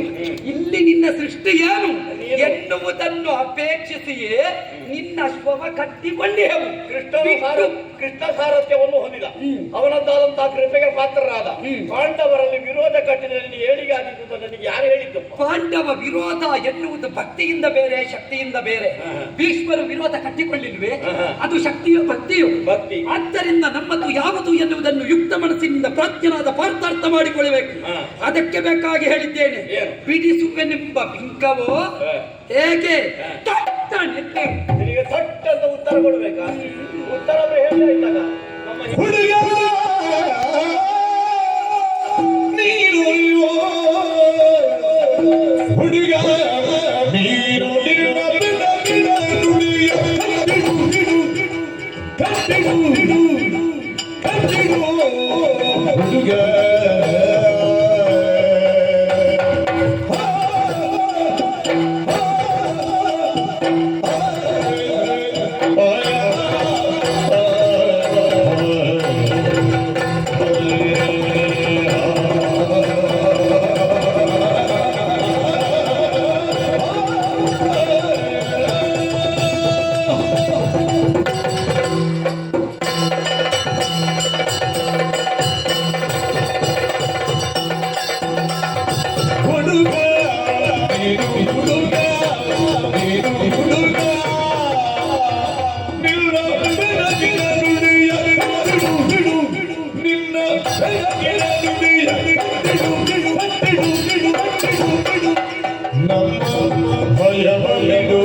ಕಟ್ಟಿದೆ. ನಿನ್ನ ಶೋ ಕಟ್ಟಿಕೊಂಡಿದೆ. ನಿಜ. ಹೌದಪ್ಪ, ದೊಡ್ಡದಲ್ಲ ಬಿಡು. ಈಗ ನೀನು ಕಟ್ಟಿಡ್ಬೇಕು. ನಿನ್ನ ಬೆಡಗಿನ ನುಡಿ ಇದೆಯಲ್ಲ, ಅದನ್ನು ಕಟ್ಟಿಡು ಅಂತ ಹೇಳಿದ್ದು ನಾನು. ಯಾಕೋ? ನನ್ನಲ್ಲಿ ಸಂಭಾಷಣೆಗೆ ತೊಡಗಿದ್ದು. ನಾನು ಹೇಳಕ್ಕಿಂತ ಮೊದಲೇ ನಮ್ಮ ಹಿರಿಯರಾಗ ಹಿಂದೆ ಇದ್ದಾರಾಗ ಯವನಾಶ್ವನ, ನೀಲಧ್ವಜನೆ ಮೊದಲಾದವರು ಹುಡುಗ ಅರ್ಜುನನ ಮುಂದೆ ಮಾತಾಡ್ತಾನೆ. ಅಂತವರು ಹೇಳೋದು ಹೌದು, ಹುಡುಗ ಹುಡುಗ ಅಂತ. ಹೌದು, ಹುಡುಗ. ಆ ಹುಡುಗರನ್ನು ಬೀಳಿಸಿದ್ದನ್ನು ಯಾರು ಹೇಳೋದು? ಅವರಪ್ಪ ಬಿದ್ದಿದ್ದಾರೆ, ನಾನು ಎದ್ದು ಬರ್ತಾರೆ. ಈ ಮೊದಲು ಬಿದ್ದಿದ್ದಾರೆ ನನ್ನವರು. ಬಿದ್ದಲ್ಲಿ ಅವರೆದ್ದು ಬಂದಿದ್ದಾರೆ. ಅವರಿಗೆ ಏನು ಸಾಧ್ಯವಾಗುತ್ತದೆ ಹಾಗೆಂದು ಅದರಿಂದಲೇ ಜಯ ಪ್ರಾಪ್ತವಾಗಿದೆ ಎಂಬ ತೀರ್ಮಾನಕ್ಕೆ ನೀವು ಬರಬೇಡ. ಓಹೋ, ನಾನು ಯಾಕೆ ಬಂದೆ? ಅವರೆಲ್ಲ ಹೊರಟು ನಾವು ಹೋಗ್ತೇವೆ ಯುದ್ಧಕ್ಕೆ. ಬೇಡ, ನೀವು ನನ್ನನ್ನು ಅನುಸರಿಸಿ ನನಗೆ ಹುಡುಗರೊಮ್ಮೆ ನೋಡಬೇಕು ತಾಯ್ತು. ನನಗೆ ಓಹೋ, ಮೆಚ್ಚಬೇಕಪ್ಪ. ಈ ದಕ್ಷಿಣಾಪಥದಲ್ಲಿ ಇಂಥ ಒಬ್ಬ ವಿಕ್ರಮ ಇದ್ದಾನಂದಾಗ ಪರಮಾನಂದವಾಯ್ತು ನನಗೆ. ಓಹೋ, ಇನ್ನು ಹಾಗೆ ಒಬ್ಬ ಮಗ ಇದ್ದ ನನಗೆ. ದುಃಖ ಬರ್ತದೆ, ಏನು ಮಾಡುವ? ಅಂತರಂಗ ನೋಯ್ತದೆ, ಕಣ್ಣು ಮಂಜಾಗುತ್ತದೆ. ಅಭಿಮನ್ಯು ಕುಮಾರ, ನನ್ನ ಸುಭದ್ರೆಯಲ್ಲಿ ಹುಟ್ಟಿಕೊಂಡ ವೀರಕುಮಾರ. ಪಾರ್ಥನ ಮಗ ಎಂಬುದನ್ನು ರಣರಂಗದಲ್ಲಿ ತೋರಿಸಿಕೊಟ್ಟ. ಕುರುಕ್ಷೇತ್ರ ಧರುಣಿಯನ್ನು ಪ್ರವೇಶ ಮಾಡಿ ಅತಿರಥ ಮಹಾರಥರಿಂದ ಬದಿಯಲ್ಪಟ್ಟಂತಹ ವ್ಯೂಹದುರ್ಗವನ್ನು ಭೇಟಿ ಒಳ ಪ್ರವೇಶ ಮಾಡಿದ. ಅವನ ಸಾಹಸದ ಕಥೆಯನ್ನು ಕೇಳಿ ನಾನು ರೋಮಹರ್ಷಿತನಾಗಿದ್ದೆ. ವಿರೋಧಿಯ ಬಾಣಾಘಾತದಿಂದ ಕೈ ಕತ್ತರಿಸಲ್ಪಟ್ಟರು. ಮುಂದೆ ಬರುತ್ತಿರುವಂತಹ ರಥವನ್ನ ಎಡಕಾಲಿಂದ ತುಳಿ ಗುಡಿಗೈದಂತೆ ಆ ಚಕ್ರಕ್ಕೆ ತನ್ನ ಮುಂಡು ಕೈಯನ್ನು ಹಿಡಿದು ಅದನ್ನು ಗರಗರನೆ ಕುಲಾಲ ಚಕ್ರದಲ್ಲಿ ತಿರುಗಿಸಿ 3 ಯೋಗಿನಿ ಕೌರವ ಸೇನೆಯನ್ನು ಕೆಡಹಿದ್ದಾರಂತೆ. ಹೇಳಿ ಬಲ್ಲೆವು ಏನ ನಿಂಬೆನು ಅಭಿಮನ್ಯು ಕುಮಾರನ ಪೌರುಷವ ಕದನ ಕಲ್ಲಿಗಳ ಹರಹಿದನು ಹಯೋಮೋಹನವ ಜರುಹಿದ ಹೌಕಿ ಹಾಕಿ ಹರಿದನು ವರದತವ ಗುಡಿ ಮಾಡಿದನು ಕಾಲಮಾನಿಲ ಯಾತು ವಿಷಮ ಸಮರಂಗ ಹರಿಯ ಚಕ್ರವೋ ಹರಣ ಶೂಲವೋ ಬ್ರಹ್ಮದಂಡವೋ ಚಂಡೀ ದೇವತೆಯ ಕರಾಳಾಯುಧವ ಎಂಬಂತೆ ಕುಣಿದಾಡಿದನು ವೀರ ಪಾರ್ಥಿ. ಅವರಿಗೆ ಕಥೆ ಗೊತ್ತುಂಟು. ಮತ್ತೆ ನಾವು ನಮ್ಮ ಎದುರಿನವರದ್ದು ಹೆಚ್ಚು ತಿಳಿದುಕೊಳ್ತೇವೆ. ನಾನು ಆ ಮಗನಿಗೆ ಅಪ್ಪ. ಒಳ್ಳೆದು. ಅಂಥ ವೀರ ಅಭಿಮನ್ಯುವಿನ ತಂದೆ ನಾನು. ಅಭಿಮನ್ಯುವಿನ ತಂದೆಗೆ ನಮೋ ನಮಃ. ನನಗೆ ಈ ಕಾಲಕ್ಕೆ ನನ್ನ ಮಗ ಕಣ್ಣ ಮುಂದೆ ಇಲ್ಲ ಅಂತಾದ್ರು ಅವನ ಅನುಭವದ ಅವನ ಪರಾಕ್ರಮದ ಕಥನಗಳು ನೆನಪಿನಲ್ಲಿ ಹಾಗೆ ಉಳಿದ ಕಾರಣ ಅದನ್ನು ನೆನಪಿಸುತ್ತಾ ನಾನು ಆನಂದವನ್ನು ಹೊಂದುವಂಥದ್ದು. ನನ್ನ ಪಿತೃತ್ವ ಸಾರ್ಥಕವಾಗಿದೆ ಮಗನಿಲ್ಲದಿದ್ರು ಬಿಡು. ಈ ಕಾಲಕ್ಕೆ ನನ್ನ ಮಗನ ನಮಗೆ ನೆನಪು ಮಾಡಿಬಿಟ್ಟು ನೀನು ನನಗೆ ಆಗ ಆನಂದ ಅಲ್ಲ. ಹೋರಾಟ ಮಾಡಿ ಎಂತೆಂತ ಕಾಳಗ ಮಾಡಿದವರು ಪ್ರದ್ಯುಮ್ನನೋ ವೃಷಕೇತನೋ ಮೊದಲಾದವರು ಅನುಭಾವನು ಅಂಥವರನ್ನೆಲ್ಲ ನೀನು ಸೋಲಿಸಿದ್ದಿ ಅಂದಾಗ ಒಂದು ಅಭಿಮನ್ಯುವಿನ ನೆನಪಾಯ್ತು ನನಗೆ. ಯಾರಪ್ಪ ಈ ಹುಡುಗ ಅವನು ನೋಡ್ಬೇಕೊಮ್ಮೆ ಅಂತ ಆಯ್ತು. ಹಾಗಾಗಿ ಹೊರಟವರನ್ನು ನಿಲ್ಲಿಸಿ ಮಣಿಮಯವರ ಉತ್ಸವ ಮಾಡಲಿ ನಾನೇ ರಣರಂಗಕ್ಕೆ ಬಂದದ್ದು. ಸರಿ, ಸಡಗರ ಸಂಭ್ರಮದಿಂದ ಬಂದೆ. ನೋಡಿದೆ ನನ್ನ ಮುಖದಲ್ಲಿ ಕ್ರುದ್ಧತೆ ಉಂಟಾ? ಇಲ್ಲ. ಕೋಪ ಉಂಟಾ? ಅಲ್ಲಲ್ಲಿ ಒಂದೊಂದು ಬೆಳಿ ಕೂದಲು ಬಿಟ್ಟ ಬೇರೆ ಏನೂ ಇಲ್ಲ. ಕೂದಲೆಲ್ಲ ಬೆಳ್ಳಗಾಗಿದೆ ಅಂತ ಅದು ನನ್ನವರಿಗೆ ಬೇಕಾಗಿ ಕಪ್ಪು ಮಾಡುದಂತೆ. ಒಳ್ಳೆ ಅವರು ಬಿಡುವುದಿಲ್ಲ ಕಪ್ಪು. ಹೀಗೆ ಹೊರಡುವ ಅವರಿಗೆ ಬೇಸರ ಆಗ್ತದೆ ಮನೆಯವರಿಗೆ. ಹೌದಪ್ಪ. ಯಾರು ಅಂತ ಕೇಳಬೇಡ, ನಿನಗೆ ಮದುವೆ ಆಗಿದೆ ಗೊತ್ತುಂಟು. ಹಾಗಾಗಿಯೇ ಕೂದಲು ಬೆಳ್ಳಗಾದ ಕೂಡಲೇ ಪೌರುಷ ಇಂಗುತ್ತದೆ ಅಂತ ಭವಿಷ್ಯ ಕೂಡಲು ಹೆಬ್ಬುಲಿ ಒಂದು ವಯಸ್ಸಾಗಿ ಗವಿಯ ಒಳಗೆ ಕುಳಿತರು ಅದಕ್ಕೆ ಬೇಟೆಯಾಡುವ ಸಾಮರ್ಥ್ಯ ಇಲ್ಲ ಅಂತ ಅರ್ಥ ಇರುವಲ್ಲ. ಅಲ್ವೇ ಅಲ್ಲ. ಆ ಒಂದು ವಯಸ್ಸಾಗಿ ಹುತ್ತದೊಳಗೆ ಇದ್ರು ಅದರ ಹಲ್ಲಿನಲ್ಲಿ ವಿಷ ಇಲ್ಲ ಅಂತ ಅರ್ಥ ಇರುವ. ಒಳ್ಳೆ ಹುಣಸೆ ಹುಲಿಯೇ ಹೆಚ್ಚು ಹುಲಿ. ಹೌದಾ? ನಿಮಗೆ ಗೊತ್ತುಂಟಲ್ಲ. ಹಾಗಾಗಿ ನಿನ್ನನ್ನು ನೋಡ್ಬೇಕೆಂಬಂತ ಉದ್ದೇಶದಿಂದ ಬಂದೆ. ನೀನು ನನ್ನ ಮುಂದೆ ಮಾತಾಡಲಿಕ್ಕೆ ತೊಡಗಿದ್ದಿ. ನನ್ನ ಸಾಹಸ ಖಾತೆಗಳೆಲ್ಲವನ್ನು ಅರ್ಥ ಮಾಡಿಕೊಂಡಿದ್ದಿ. ಎಲ್ಲವನ್ನು ತಿಳಿದಂತ ನೀನು ಯಾಕಪ್ಪ ಹೀಗೆ ಮಾಡಿದ್ದಿ? ನನ್ನ ಬಗ್ಗೆ ಎಲ್ಲ ಗೊತ್ತಿದೆ. ನನಗೆ ಪಾಂಡವರ ಬಗ್ಗೆ ಗೊತ್ತಿದೆ. ಕೃಷ್ಣನ ಕೃಪೆಗೆ ಪಾತ್ರರಾದಂತಹ ಪಾಂಡವರಲ್ಲಿ ವಿರೋಧ ಕಟ್ಟಿಕೊಳ್ಬೇಕು ಯಾಕೆ ಅಂತ ಹೇಳಿದ್ರೆ ಅರ್ಜುನನ ವಿಕ್ರಮವನ್ನು ಒಮ್ಮೆ ಹೊರಗೆ ಹಚ್ಚಬೇಕು ಅಂತ ನೀನು ಹೊರಟಿದ್ದಿ. ಅರ್ಜುನನ ವಿಕ್ರಮವನ್ನು ಹೊರಗೆ ಹಚ್ಚಬೇಕಾದ ಯಾರು? ಅರ್ಜುನಗಿಂತಲೂ ವಿಶೇಷವಾದಂತಹ ಸಾಮರ್ಥ್ಯವುಳ್ಳವರು ದ್ರೋಣರು ಭೀಷ್ಮಾಚಾರ್ಯರಂತವರು ಬೇಕಾದ್ರೆ ಕೃಷ್ಣಸ್ವಾಮಿ. ನೀನು ಮೊನ್ನೆ ಹುಟ್ಟಿದ ಹುಡುಗ ಕರಗತ ಆಗಿಲ್ಲ ಅಂತಲ್ಲ, ನಿನಗೆ ಇನ್ನು ಯೋಗ್ಯ ನಿರ್ದೇಶನ ಬೇಕು. ವೀರೋಚಿತವಾದಂತಹ ವಿದ್ಯೆ ಕರಗತವಾಗಿದೆ. ವಿದ್ಯೆ ಒಂದು ಕರಗತವಾದ್ರೆ ಸಾಲದಕ್ಕೆ ಯೋಗ್ಯ ನಿರ್ದೇಶನ ಕಾಲಕ್ಕೆ ಕೊಡ್ಬೇಕು. ಖಂಡಿತ ಕೊಡಬೇಕು ಅಂತ ಅಂದ್ರೆ ನನ್ನಂತ ಒಬ್ಬ ವೃದ್ಧ ಯೋಧ ಅನುಭವ ಈ ರಂಗದಲ್ಲಿ. ಮತ್ತೆ ಯುದ್ಧ ನಮಗೆ ಸಾಕಾಗಿ ಹೋಗಿದೆ. ಯುದ್ಧ ಕಡಿಮೆ ಆಗಲಿದ್ರೆ ನಾವು ಏಳು ಪದ್ಯ ಸ್ವಲ್ಪ ಕಡಿಮೆ ಇಲ್ಲಿದ್ದಲೇ ಹೇಳುದು ಹೊರಟವಾಗಿದೆ. ಆದ್ರೆ ಪದಕ್ಕೆ ದುಡಿಯುವುದು ಬಿಡುವುದಿಲ್ಲ ಅಲ್ಲ. ಮತ್ತೆ ಕೊಟ್ಟ ಮೇಲೆ ನಮ್ಮ ಮರ್ಯಾದೆ ಬಿಡ್ಲಿಕ್ಕೆ ಆಗ್ತದೆ. ಆದ್ರೆ ನಿನ್ನಲ್ಲಿ ಅಂತಸ್ಥವಾಗಿರುವಂತಹ ವೀರತ್ವ ಉಳಿಸಿಕೊಡ್ಬೇಕಲ್ಲ ಮೊದಲು ಮಾಡಿಕೊಂಡು ಬಂದದ್ದನ್ನು. ಇದು ಹೀಗೆ ಉಳಿಯಲಿ. ವೇದಿಕೆ ಆಗ್ಲಪ್ಪ. ನಿನ್ನ ಹಾರೈಕೆ ಯಾವತ್ತೂ ಸಂತೋಷವೇ. ಬಂದಿದ್ದೇನೆ ನಿನ್ನಲ್ಲಿ ಈಗಲೂ ಹೇಳುವುದು ಇಷ್ಟೇ. ನಿನ್ನಲ್ಲಿ ಯುದ್ಧ ಮಾಡುವಂತಾದಂತಹ ಮನಸ್ಸು ಖಂಡಿತ ನನಗಿಲ್ಲ. ಎಷ್ಟು ಪ್ರಯತ್ನ ಪಟ್ಟರು ಗಾಂಧೀವ ಎತ್ತುವ ಕಸು ನನ್ನ ಭುಜಕ್ಕೆ ಇಲ್ಲ ಅಂತಲ್ಲ. ಪ್ರತಿಸ್ಪರ್ಧೆ ನೋಡಿ ಅದು ಹಿರಿಯುವುದು. ನೋಡುವಾಗ ಅದು ತಪ್ಪುವುದು ನನಗೆ. ಅಲ್ಲ, ಹಿರಿಲಿಕ್ಕೆ ಅದು ಪ್ರಯೋಗ ಮನಸ್ಸು ಬರುವುದಿಲ್ಲ. ಮನಸ್ಸು ಬಿಂದಿನ ಸೆಳೆದು ಬಾಣ ಬಿಡುವ ಪ್ರಯೋಗ ಮನಸ್ಸು ಬರುವುದಿಲ್ಲ. ಕುದುರೆ ಕಟ್ಟಿ ಆಗಿದೆ ಅಲ್ಲ. ಕುದುರೆ ಕಟ್ಟಿ ಆಗಿದಪ್ಪ. ಕಟ್ಟಿದವರೆಲ್ಲ ಯುದ್ಧ ಮಾಡಿ ಬೀಳಿಸಿಕೊಳ್ಬೇಕು ಅಂತ ಏನಿಲ್ಲ. ಪರ್ಯಾಯ ವಿಧಿ ಅವನಿಗೆ ತಪ್ಪಿನ ಅರಿವಾಗಿ ಅವನು ಕುದುರೆಯನ್ನು ಬಿಟ್ಟು ಕೊಡಬಹುದು. ಆ ಕಾಲಕ್ಕೆ ನಾವು ಯುದ್ಧ ಮಾಡಬೇಕು ಅಂತ ಹೇಳಿಲ್ಲ ಅಣ್ಣ. ಈಗ ನಿಮಗೆ ಬಿಟ್ಟು ಕೊಡುವ ಕ್ರಮ ಹೇಗೆ? ಬಿಟ್ಟು ಕೊಡ್ಬೇಕು. ನೀನು ಬಿಟ್ಟು ಕೊಡ್ಬೇಕು. ಮತ್ತೆ ಕಟ್ಟಿದ ತಪ್ಪಿಗೆ ಒಂದಿಷ್ಟು ಅಂತ ಕೊಡ್ಬೇಕು. ಕುದುರೆ ಬಿಟ್ಟರೆ ಸಾಕು. ಯಾಕಂದ್ರೆ ದೇಣಿಗೆ ಕೊಡುವುದು ಯಾಕೆ ಗೊತ್ತುಂಟ? ಯಾಕೆ? ಕೇವಲ ನಮ್ಮಲ್ಲಿ ಭಂಡಾರದಲ್ಲಿ ಇಲ್ಲ ಅಂತಲ್ಲ, ನಮ್ಮಲ್ಲಿ ಬೇಕಾದಷ್ಟು ಉಂಟು. ಉಂಟು. ಆದರೆ ಕೈಗೊಳ್ಳುವಂತ ಯಜ್ಞ ಕರ್ಮ ಕರ್ತೃ ಒಬ್ಬನಿಗೆ ಪುಣ್ಯ ದೊರಕುವುದಲ್ಲ, ಸಮಸ್ತ ಲೋಕಕ್ಕೆ, ಪೃಥ್ವಿಗೆ, ಲೋಕಕ್ಕೆ ಅದರಂತ ಪುಣ್ಯ ಫಲ ಒದಗಿ ಬರ್ತದೆ. ಯಜ್ಞ ಕರ್ಮ ಅಂದ್ರೆ ಹಾಗೆ. ಹಾಗಾದ್ರೆ ಎಲ್ಲರಿಗೂ ಪುಣ್ಯ ಬೇಕು ಅಂತಂದ್ರೆ ಏನ್ ಮಾಡ್ಬೇಕು? ಏನು? ಎಲ್ಲವರಂತಾದಂತಹ ದೇಣಿಗೆಯಲ್ಲಿ ಸಮರ್ಪಿಸಲ್ಪಡ್ಬೇಕು. ಅದಕ್ಕಾಗಿ ಹೇಳುದು, ಕಟ್ಟಿದ ಒಪ್ಪಿಗೆ ಹಾಕುವುದು ಇಷ್ಟು ಕೊಡುವುದು, ಕುದುರೆಯನ್ನು ನನ್ನ ಜೊತೆಗೆ ಬಿಟ್ಟು ಕೊಡುವುದು, ಮತ್ತೆ ನಿನಗೆ ಯುದ್ಧ ಮಾಡ್ಲಿಕ್ಕೆ ಒಳ್ಳೆ ಹುಮ್ಮಸ್ಸು ಅಂತ ಗೊತ್ತಾಯ್ತು, ಒಳ್ಳೆ ಯುವಕ ನೀನು, ನಿನ್ನಂತ ಹೊಂತಗಾರಿಗಳು ಬೇಕು ನನಗೆ, ನನ್ನಿಂದ ಮತ್ತೆ ಸಿದ್ಧಾಂತ ಮಾಡ್ಬೇಕಲ್ಲ. ನಾನು ಕಲಿತದಲ್ಲ ಯಾರಿಗೆ ಹೇಳಿಕೊಡುದು, ಯಾರಿಗೆ ಒಬ್ಬರು ಸಿಕ್ಕುವುದಿಲ್ಲ ನನಗಿಂತ ಒಂದು ಪಾತ್ರತೆ ಬೇಕು ಬೇಡ ಕೇಳುವುದಕ್ಕೆ ಇವತ್ತು ಕೆಲವರಿಗೆ ಸಮಯವೇ ಇಲ್ಲ. ಹಾಗಾದಾಗ ಒಂದು ಯೋಗ್ಯನನ್ನು ಸಿದ್ಧಪಡಿಸಬೇಕು ಅಂತ ಉಂಟು. ನೀನು ಬಾ ನನ್ನ ಜೊತೆಗೆ. ನಿನ್ನಂತೆ ಮಾಡುವವರು ಸಿಕ್ಕಿಯಾರು, ನಿನ್ನಷ್ಟು ಸಂಗ್ರಹ ಮಾಡುವುದು ಕಷ್ಟ. ಆಗ ನನ್ನ ಜೊತೆಗೆ ಬಾ, ಬಂದಲ್ಲಿ ನಿನ್ನ ಸೇರನ್ನು ಕೂಡಿಕೊಂಡು ಬಾ. ಇನ್ನು ನಮ್ಮನ್ನು ಕುದುರೆ ಕಟ್ಟುವ ದುಷ್ಟರು ಕೆಲವರೆಲ್ಲ ಇದ್ದಾರೆ. ಆ ಕಾಲಕ್ಕೆ ಅಲ್ಲಿ ಯುದ್ಧ ಪ್ರಸಂಗ ಒದಗಿತು ಅಂತಾದ್ರೆ ನಾನು ಯುದ್ಧ ಮಾಡಿದ್ರೆ ರಥದಲ್ಲಿ ಕೂತ್ಕೊಳ್ತೇನೆ, ನೀನು ಮುಂದೆ ನಿಲ್ಲುದು ಪ್ರತಿಗನಾಗಿ. ಇಂಥ ಬಾಣ ಹೊಡೆ, ಇಂಥ ಆಘಾತ, ಇಂಥ ಪ್ರಯೋಗ, ಇಂಥ ವ್ಯೂಹ ದುರ್ಗ ಅಂತ ನಿನಗೆ ಹೇಳಿಕೊಟ್ಟು ನಿನ್ನನ್ನೊಂದು ಸಿದ್ಧ ಮಾಡಿಲ್ಲ. ನಿನಗೊಂದು ಕಾವಲು ಕಟ್ಟೆ ಆಗಿರ್ತೇನೆ ನಾನು. ಕಾವಲು ಕಟ್ಟೆ ಹಾಗೆ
ಫಲ್ಗುಣ, ವಿಜಯ, ಕಿರೀಟಿ, ಭೀಮಸ್ಸು, ಶ್ವೇತವಾಹನ, ಜಿಷ್ಣು, ಕಿರೀಟಿ. ದಶನಾಮ ಹೇಳಿದ್ರೆ ಶುಭವೇ, ಹಾಳಾಗುವುದಿಲ್ಲ. ಕೇವಲ ಕಿರೀಟಿ ಅಲ್ಲ, ಏನು ಕೃಷ್ಣ ಯಕ್ಷ ಕಿರೀಟಿ. ಕೃಷ್ಣ ಹೇಳಿದನಂತೆ ದೇವಲೋಕದಲ್ಲಿ ಸಿಕ್ಕಿದ್ದು ಯಕ್ಷ ಕಿರೀಟಿ. ಅದೇ ಅಲ್ಲಿಂದ ಪಡ್ಕೊಂಡು ಬಂದೆ. ಆದ್ರೆ ನೀ ಕಿರೀಟಕ್ಕೆ ತಕ್ಕುದಾದ ಮೌಲ್ಯವನ್ನೂ ನೀನು ತೆತ್ತವಣೆ. ನಿವಾತ ಕವಚರ ವಧೆಯಿಂದ ಹಿಡಿದು ಇನ್ನದ್ದಾದಂತಹ ಆಚಾರ ಶುದ್ಧತೆಯನ್ನು ಉಳಿಸಿಕೊಂಡ ಬಗ್ಗೆ ನಮಗೆ ಅಭಿಮಾನ ಉಂಟು.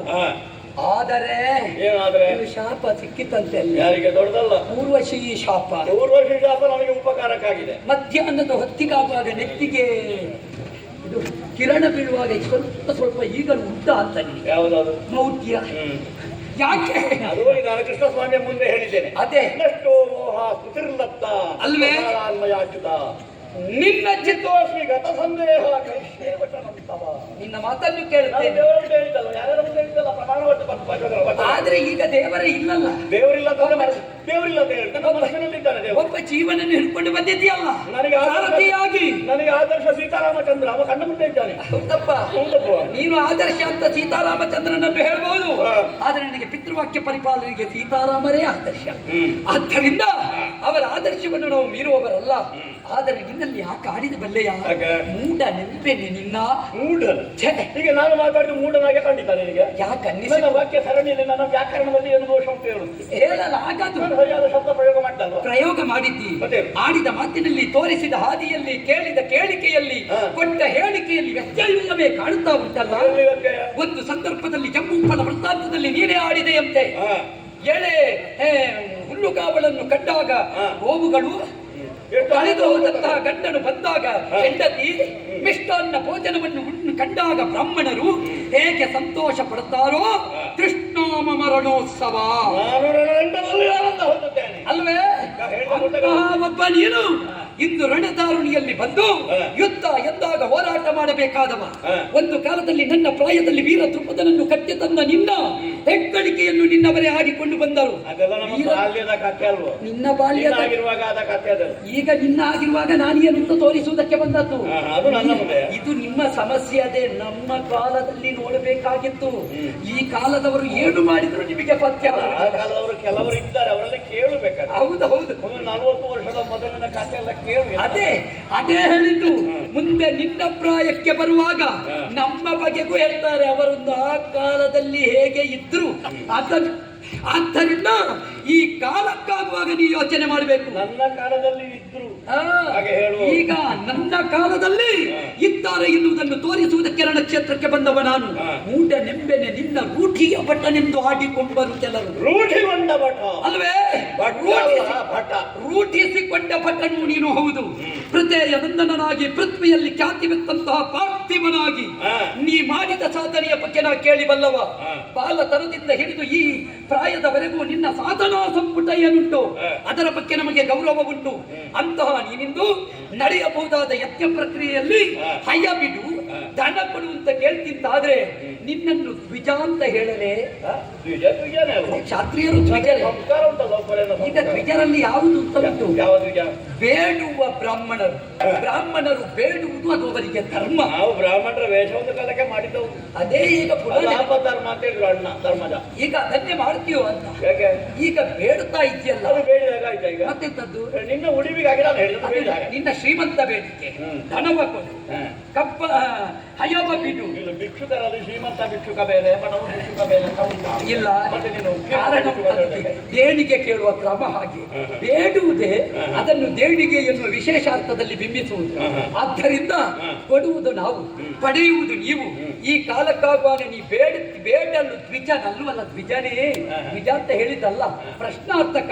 ಆದ್ದರಿಂದ ಸ್ಥಿತಪ್ರಜ್ಞನಾದ ಪಾರ್ಥ ಮತ್ತೊಮ್ಮೆ ಪ್ರಜ್ಞಾವಂತನಾಗಿ ಯೋಚನೆ ಮಾಡು. ನಿನ್ನವರು ಎಷ್ಟು ಮಂದಿಯನ್ನು ಗೆದ್ದ ಒಬ್ಬ ಸುಧರ್ಮ ಯಾವ ಕಾಲಕ್ಕೂ ಕಟ್ಟಿದ ಹಯವನ್ನು ಬಿಡಲಾರ, ಆ ಕಪ್ಪ ಕೊಡಲಾರ, ಇಟ್ಟ ಅಡಿಯನ್ನು ಯಾವ ಕಾರಣಕ್ಕೂ ಕಿತ್ತಿಡಲಾರ. ನಾನು ಕೇಳಿದ್ದು ಯಾಕೆ ಗೊತ್ತುಂಟ? ಯಾಕೆ?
ನಾನು ಹಾಗಲ್ಲ, ಸುಧನ್ವ ನಾಮಕ.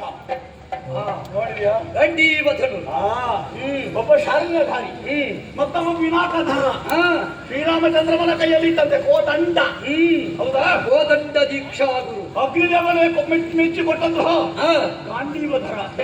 ಉತ್ತಮವಾದಂತಹ ಧನುವನ್ನು ಹೊಂದಿದುರಿಂದಾಗಿ ನನಗೆ ಸುಧನ್ವ ಅಂತ ಹೆಸರು. ಒಳ್ಳೆಯದು. ಮಹಾವಿಷ್ಣುವನ್ನು ಕೊಂಡಾಡುವಲ್ಲಿ ಹೇಳ್ತಾರೆ ಸುಧನ್ವ ಖಂಡ ವರುಷವು. ಹಾಗಾಗಿ ನೀನು ಹೆಸರಿನಿಂದ ಮಾತ್ರ ಸುಧನ್ವ. ನಾನು ಹಾಗಲ್ಲ, ಅನ್ವರ್ಥವಾಗಿರುವಂಥವನು. ಯಾಕೆ ಹೇಳಿದೆ ನಾನು? ದ್ವಿಜನ ಅಂತ ಕೇಳಿದೆಯಲ್ಲ, ನಿನ್ನ ಹಾಗಿರುವ ಪರಿಧಿಯಾತ್ಮಕವಾದ ಚಂಪಕಾವತಿಗೆ ನಾವು ದೊರೆಗಳಲ್ಲ. ಮತ್ತೆ ಅಖಂಡ ಆರ್ಯಾವರ್ತಕ ಚಕ್ರವರ್ತಿ ಮನೆತನ ನಮ್ಮದು. ಅಲ್ಲಿಂದ ಕಾಲ ಕಳೆಯುವವರು. ಹಾಗಿರುವಾಗ ಯಾವ ಪ್ರದೇಶವನ್ನು ಸೇರಲಿ ನಾವು ಅಲ್ಲಿಯ ಮರ್ಯಾದೆಗೆ ಗೌರವಕ್ಕೆ ಧಕ್ಕೆ ಬರುವ ಹಾಗೆ ವ್ಯವಹರಿಸಕೂಡದು. ಅಲ್ಲೇ ಕುರಡ ಕಟ್ಟಿದ್ದಾರೆ ಕೆಲವರು, ಆ, ಕಟ್ಟಿ ನಮ್ಮ ತಾಲೂಕ ಯೋಗ್ಯತೆ ಅರ್ಥ ಮಾಡಿಕೊಳ್ತಾರೆ. ಹ್ಮ್ ಆ ಕಾಲಕ್ಕೆ ಆ, ಅವರೇ ಬಂದು ಕಪ್ಪ ಕಾಣಿಕೆ ಪುರಗವನ್ನು ಕೊಟ್ಟ ಕಥೆ ಉಂಟು. ಹ್ಮ್ ಹೋದಲ್ಲಿ ಕಾಲ್ಕೇರು ಸಮರ ಮಾಡುವುದಲ್ಲ, ಅಲ್ವೇ ಅಲ್ಲ. ಸಮರ ಸಮರ ಸಮರ, ಹ್ಮ್ ಜೀವನವೇ ಹೋರಾಟ ಅರ್ಜುನ. ನಿಜ. ಹಾಗಾಗಿ ನಮಗೆ ಸಾಕು ಸಾಕಿದ್ದಾಗಿದೆ, ಮಾಡಲಿಕ್ಕೆ ಹೆದರುತ್ತೆ ಅಂತ ಅರ್ಥ ಅಲ್ಲ. ಆ, ಈಗ ಇಲ್ಲಿ ಬಂದಾಗ ನೀವು ತಿಳಿಯದೇ ಇದ್ದಾಗ ಪಾಂಡವರ ಕುರಿತಾಗಿ ಕೃತಕೃತ್ಯ ವಿಚಾರವಾಗಿ ನಾನು ಹೇಳಿದಾಗ ನೀನು ಬುದ್ಧಿ ತಂದುಕೊಳ್ಳುವುದಿಲ್ಲ ತೀರ್ಮಾನ ಏನು ಸರಿಯಪ್ಪ ಮಾಡಿದ ಅಪರಾಧ ಆಯ್ತು ಕಣ್ಣಿಗೆ ತೋರಬಾರ್ದು ಇಲ್ವಲ್ಲ. ಆ, ಹಾಗೆ ತೋರಿ ನೀನು ಕೊಟ್ಟೆ ಅಂತಾದ್ರೆ ಯುದ್ಧ ಪ್ರಸಂಗ ನಿಲ್ತದೆ. ಆ, ಅದಕ್ಕಾಗಿ ಇಷ್ಟು ಮಾತನಾಡಿದೆ. ಆ, ಭೂತಳದಲ್ಲಿ ಸಾರಿಕೊಳ್ಳುವುದು ರಾಜನೀತಿ. ಆ, ಚಕ್ರವರ್ತಿ ಪೀಠವನ್ನೇರಿದಂತಹ ನಾವು ಅಂದ್ರೆ ಧರ್ಮದ ಅವನ ಪ್ರತಿನಿಧಿಯಾಗಿ ಬಂದವನು ನಾನು. ಒಳ್ಳೇದು. ಅವನ ಆದರ್ಶದಂತೆ ನಾನು ವ್ಯವಹರಿಸಬೇಕಾಗುತ್ತದೆ. ಹ್ಮ್ ನೀನು ಕಳೆದ ಯುಗದ ಕಥೆಯೊಮ್ಮೆ ನೆನಪು ಮಾಡು. ಹಾ. ರಾವಣ ವಧಾರಹಣೆ ಆಗಿದ್ದರು, ಅವನನ್ನು ಕೊಲ್ಲೇಬೇಕಷ್ಟೇ. ಆದರೂ ರಾಮದೇವರೇನು ಮಾಡಿದರು, ಸಂಧಾನ ವ್ಯವಸ್ಥೆ ಮಾಡಲಿಲ್ಲ. ಅಂಗದ ಸಂಧಾನ. ಹೌದಾ? ಆ ಫಲಕಾರಿಯಾಗಲಿಲ್ಲ ಅಂತ ಮತ್ತೆ ಯುದ್ಧ ನಡೆಯಿತು. ಯುದ್ಧ ನಡೆದ ಕಾಲಕ್ಕೂ ನೀವು ಹೇಳ್ತೀಗ ಯುದ್ಧ ರಂಗ ಬಂದ ಮೇಲೆ ಮತ್ತೆ ಯಾಕೆ ನೀತಿ ಕೇಳಿದ್ದಾರೆ ಕೇಳಿದ್ರೆ ಬೇರೆ ಬಗ್ಗೆ ಹೇಳ್ತಾನೆ. ಅದಕ್ಕೆ ನಾನು ಹೇಳಿದ್ದೆ ರಣರಂಗದಲ್ಲಾದರೂ ರಾವಣನಿಗೆ ಮೂರು ಬಾರಿ ರಾಮದೇವರು ನೀತಿ ಹೇಳಿಲ್ವ? ಹೇಳಿದ್ದಾರೆ. 3 ಸಲ ಬಾಣ ಪ್ರಯೋಗದ ಮೂಲಕವಾಗಿ ಮಂಡೋದಯ ಅಂತಪುರಕ್ಕೆ ಹೋಗಿ ಬೀಳುವ ಹಾಗೆ ಮಾಡಿದ್ದಾರೆ. ನಿಜ. ಇನ್ನಾದ್ರೂ ಬುದ್ಧಿ ತಂದುಕೋ ರಾವಣ ಅಂತ. ಅವನಿಗೆ ಬರಲಿಲ್ಲ, ಅಲ್ಲಿದೆ ಹೋಗಲಿ. ಹಾಗಾಗಿ ರಣರಂಗವಾದರೂ ನಿನಗೆ ಹೇಳ್ತಾ ಇದ್ದೇನೆ, ಭೂತಳದಲ್ಲಿ ಸಾರಿಕೊಳ್ಳುವುದು ರಾಜನೀತಿಯ ಧರ್ಮ. ಓಹೋ, ನಿನಗೆ ಅರ್ಥ ಆಗುವುದಿಲ್ಲ. ಯಾಕೆ? ಯಾಕೆ? ನೀನು ಹುಡುಗ. ಆ, ನಮ್ಮ ನೀವು ಮಾತೆಲ್ಲ ನಿನಗೆ ಅರ್ಥ ಆಗ್ಲಿಕ್ಕಿಲ್ಲ. ಯಾವ ಪ್ರಾಯಕ್ಕೆ ಯಾವುದು ಬೇಕೋ ಅದನ್ನೇ ಕೊಡ್ಬೇಕು. ಎಲ್ಲ ಸರಿಸಮಾನರಲ್ಲಿ ವ್ಯವಹಾರ ಅಲ್ವೋ ನಿಜ. ಮಗು. ಆದ ಕಾರಣ ಸಂಧಾನಕ್ಕೆ ಸಮರಕ್ಕೆ 60 ದಾಟಿದವ, ನೀನೊಂದು 25ರ ಹರೆಯದವ. ಹಾ. ನಿನಗೆ ನಾನು ಹೇಳುವಾಗ ಮತ್ತೆ ಆಗ್ಲಿಕ್ಕೆ ಈ ಮುದುಕರದ್ದು ಮುಗಿಲಿಕ್ಕಿಲ್ಲ ಯಾರು ಕೇಳುದಲ್ಲ. ಬೇಡ, ನಾವು ಮುದುಕರೇ ಮಾತಾಡಿಕೊಳ್ತೇವೆ. ಬಹುಶಃ ನಿನ್ನ ಅಪ್ಪ ಇದ್ದಾನಲ್ಲ, ಸಂಸತ್ವಜ ಹೌದು, ಭಾವತಿಗಳು. ವಯಸ್ಸು ಸಾಮಾನ್ಯ ನನ್ನ ಆಯ್ತು ಕಾಣ್ತದೆ, ಅಲ್ಲ ಹೆಚ್ಚಾಗಿರ್ಬೋದು. ಅವರನ್ನು ಬರ್ಲಿಕ್ಕೆ ಹೇಳು. ನಾನು ಅವಳು ಕುಳಿತು ಒಂದು ಸತ್ಸಂಗ ಒಂದು ಮಾತಾಡ್ತೇವೆ. ನನ್ನ ಮಾತು ಅವನಿಗೆ ಅರ್ಥ ಆಗಿದೆ, ಸತ್ಸಂಗದಲ್ಲಿ ಅರ್ಥ ಆಗಿದೆ, ಯಾವನಿಗಾದ್ರೂ ಅರ್ಥ ಆಗ್ತದೆ. ಅದಕ್ಕೊಂದು ಮಂದಿರ ಕಟ್ಟುವ. ಬುದ್ಧಿಯ ತಿಳಿದಿರುವುದೇ ಸತ್ಸಂಗ. ಆ, ಉತ್ತಮರ ಜೊತೆಗೆ, ಮಹಾತ್ಮರ ಜೊತೆಗೆ, ಸತ್ಪುರುಷರ ಜೊತೆಗೆ ಸ್ವಲ್ಪ ಕಾಲ ಕಳೀತು ಅಂತಾದ್ರೆ ಚಿತ್ತ ಹಗುರ ಆಗುತ್ತಾರೆ. ಆವಾಗ ಅವನೇ ಒಂದು ತೀರ್ಮಾನಕ್ಕೆ ಬರ್ತಾನೆ. ಅದಕ್ಕಾಗಿ ಹೇಳಿ, ನೀನು ಬಿಲ್ಲುವಾನಲ್ಲಿ ಹಿಡ್ಕೊಂಡು ಒಮ್ಮೆ ಮನೆಗೆ ಹೋಗು, ಅಪ್ಪನನ್ನು ಬರ್ಲಿಕ್ಕೆ ಹೇಳು. ನಾನು ಅಂಶದಲ್ಲಿ ಮಾತಾಡ್ತೇನೆ, ನಮ್ಮೊಳಗೊಂದು ವ್ಯವಹಾರ ನಡೆಯುತ್ತದೆ, ಮತ್ತೆ ಯುದ್ಧ ಬೇಕೋ ಬೇಡವಾದ ನಿರ್ಣಯ ಆಗುತ್ತದೆ. ಆದ ಕಾರಣ ನೀವು ಬೇಕಾದ್ರೆ ಅಪ್ಪನನ್ನು ಸತ್ಸಂಗ ನಡೆಸುವುದಕ್ಕೆ ನನ್ನ ಅಪ್ಪನೂ ನಿವೃತ್ತನಾಗ್ಲಿಲ್ಲ, ನೀನು ನಿವೃತ್ತನಾಗಲಿಲ್ಲ. ಅಲ್ಲ, ನಿವೃತ್ತರಾಗಲಿಕ್ಕೆ ಬಿಡಬೇಕಲ್ಲ. ದೂರ ಪ್ರವೃತ್ತಿಯಲ್ಲಿ ಇದ್ದಿ. ಈ ಅಲ್ಲ, ನಾನೊಂದು ಕೇಳುದು, ಇಂಥವರ ಜೊತೆಗಿರುವಾಗ ನಿವೃತ್ತಿ ಆಗಲಿಕ್ಕೆ ಮನಸ್ಸು ಹೊಂದಿದ್ದ. ನಾನು ಹೋಗುವುದಿಲ್ಲ ಅಂತ ನಮಗೆ ಎಪ್ಪಿಸುವುದಲ್ಲ. ಧರ್ಮರಾಯನಂತವನ ಜೊತೆಗಿದ್ದ ನಿನ್ನ ಅಭಿಮಾನಕ್ಕೆ ಯಾವತ್ತೂ ನಮ್ಮ ಆಕ್ಷೇಪ ಇಲ್ಲ. ಈ ಸಲ ಒಳ್ಳೆ ರಥ ಸೋಲ್ತೀವಿನಿಗೆ ಅಂತ ಹೇಳ್ತಾರೆ. ಹೌದಾ? ಅದು ವಿಷಯ ನನಗೆ ಗೊತ್ತಿಲ್ಲ. ಸತ್ಯವೇ. ನನಗೆ ಗೊತ್ತಾಗುದಿಲ್ಲ. ಮಾನಸಿಕವಾದ ನೆಮ್ಮದಿ ಎಲ್ಲುಂಟೋ ಅಲ್ಲಿ ರಭಸ ತನ್ನಿಂದ ತಾನೇ ಎದ್ದು ಬರ್ತದೆ.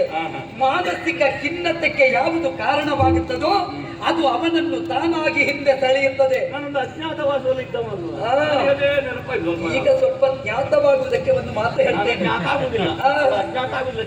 ಜ್ಞಾತ ಆಗಬೇಕು ಅಂತಿದ್ರೆ ಇದು ಯುದ್ಧ ಕ್ಷೇತ್ರ.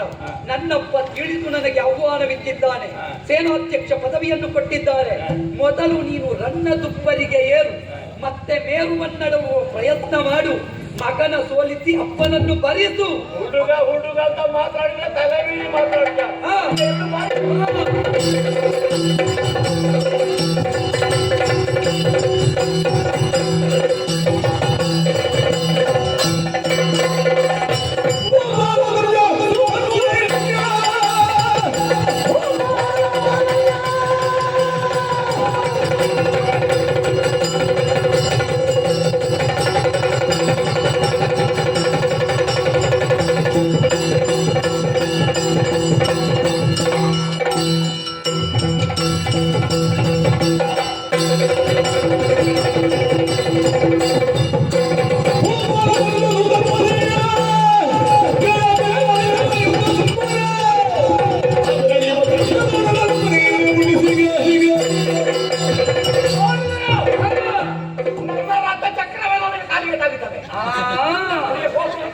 ಇದು ಸುಂದರ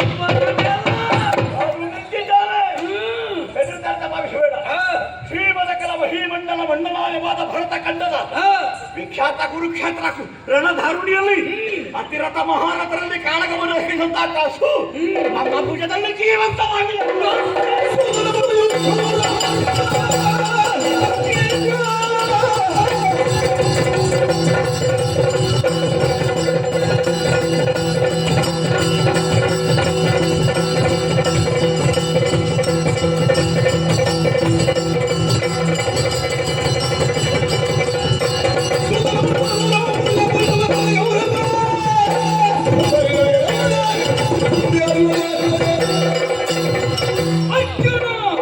ಕುರುಕ್ಷೇತ್ರದ ರಣಧಾರಣಿಯಲ್ಲಿ ನಿನ್ನ ರಥ ಬಳಗದಂತೆ ನಿನ್ನ ಸಾರಥಿಯಾದ ಕೃಷ್ಣ ಸಂರಕ್ಷಿಸಿದ್ದಾನೆ ಎನ್ನುವುದು ಗೊತ್ತು. ಸೂತನ ಬಲ್ಮೆಯಂ ಗೆದ್ದೆಯಲ್ಲದೆ ಭೀಷ್ಮದ್ರೋಣಾದಿಗಳು ಇವತ್ತು ಹುಲು ಸಾರಥಿಯ ಜೊತೆಯಲ್ಲಿ ಸುತನ್ಮನ ಗೆಲ್ಲಲಾಗುವುದೇ? ನಿನಗ ಸಾಕು ಇವನೇ ಸಾಕ ಇವನ ಸಾಕು ಅವ ಸಾಕ ಅವ ಬೇಕಂತ ನಾ ತೋರಿಸ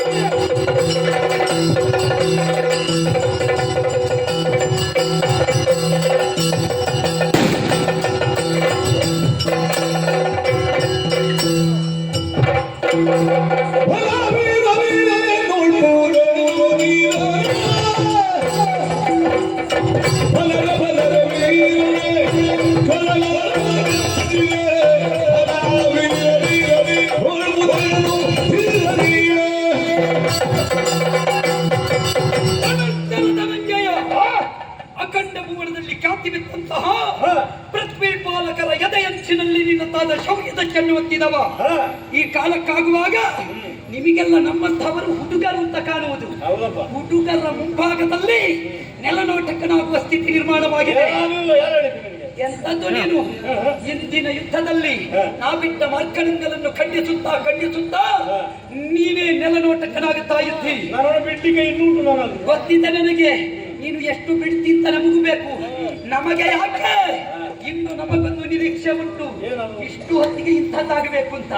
ಅದಕ್ಕೆ ಬೇಕಾಗಿ ಭರಿಸುವವನನ್ನು ಭರಿಸಬೇಕು ಅಂತಿದ್ರೆ ನಿನ್ನ ರಥದಲ್ಲಿ ನೀವು ಕೆಲವರಿಗೆ ಒಂದೊಂದು ಜಾಗ ಕೊಡ್ತೀರಿ. ಹೋಗಿ ಹೋಗಿ ದೇವರು ಕೂತ್ಕೊಳ್ಳುವ ಜಾಗದಲ್ಲಿ ಇವ ಕೂತ್ಕೊಳ್ಳುವುದಾ? ಸಾಮಾನ್ಯ ಸಾರಥ್ಯ ಇಲ್ಲೇ ಹೋಗ್ಬೇಕು ಅಲ್ಲೇ ಹೋಗ್ಬೇಕಂತ ಕೆಲವು ಸಾರಥ್ಯ ಅಲ್ಲ. ಇವ ಎಲ್ಲಿ ಹೋಗ್ಬೇಕು ಅಂತ ನೀ ಹೇಳುವುದಲ್ಲ, ಹೋಗಬೇಕಾದಲ್ಲಿಗೆ ನಾ ಕರ್ತೇನೆ. ಮಾರ್ಗದಲ್ಲಿ ನಿಲ್ಲಿಸಿ ನಾನು ಇಲ್ಲೇ ಹೋಗುದಾ ಅಲ್ಲೇ ಹೋಗುದಂತ ಬಿಡೋರಲ್ಲ ಅಲ್ಲೇ ಹೋಗಿ ಹಾಗೆ ಕೆಲವು ಸಾರಥ್ಯ ಅಲ್ಲ ಗೊತ್ತಿರುವ ಸಾರಥ್ಯ. ಈ ಸಲ ನಿನ್ನ ಸಾರಥಿಯನ್ನು ಇಲ್ಲಿಗೆಲ್ಲ ಅಲ್ಲಿಗೆ ಕಳಿಸ್ತೇನೆ. ದೇವಾ ಕೃಷ್ಣ ನೀನು ನಮ್ಮ ಭಾವನೆಯೊಂದು ನಂಬಿ ಜಗದಿ ಕೋವಿದಗಿರವರು ಬೆಳೆದು ಜೀವಿಸಿದವಲೈಗೆ ಕೋವಿದಗಿರವರು ಬೆಳೆದು ಜೀವಿಸಿದವಲೈಯ ಮುಂದೆ ಯೋಗಿ ಯೋಗಿ ಮಾದಿಯೊಡನೆ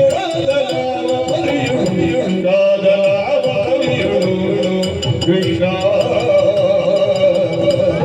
ಕೃಷ್ಣ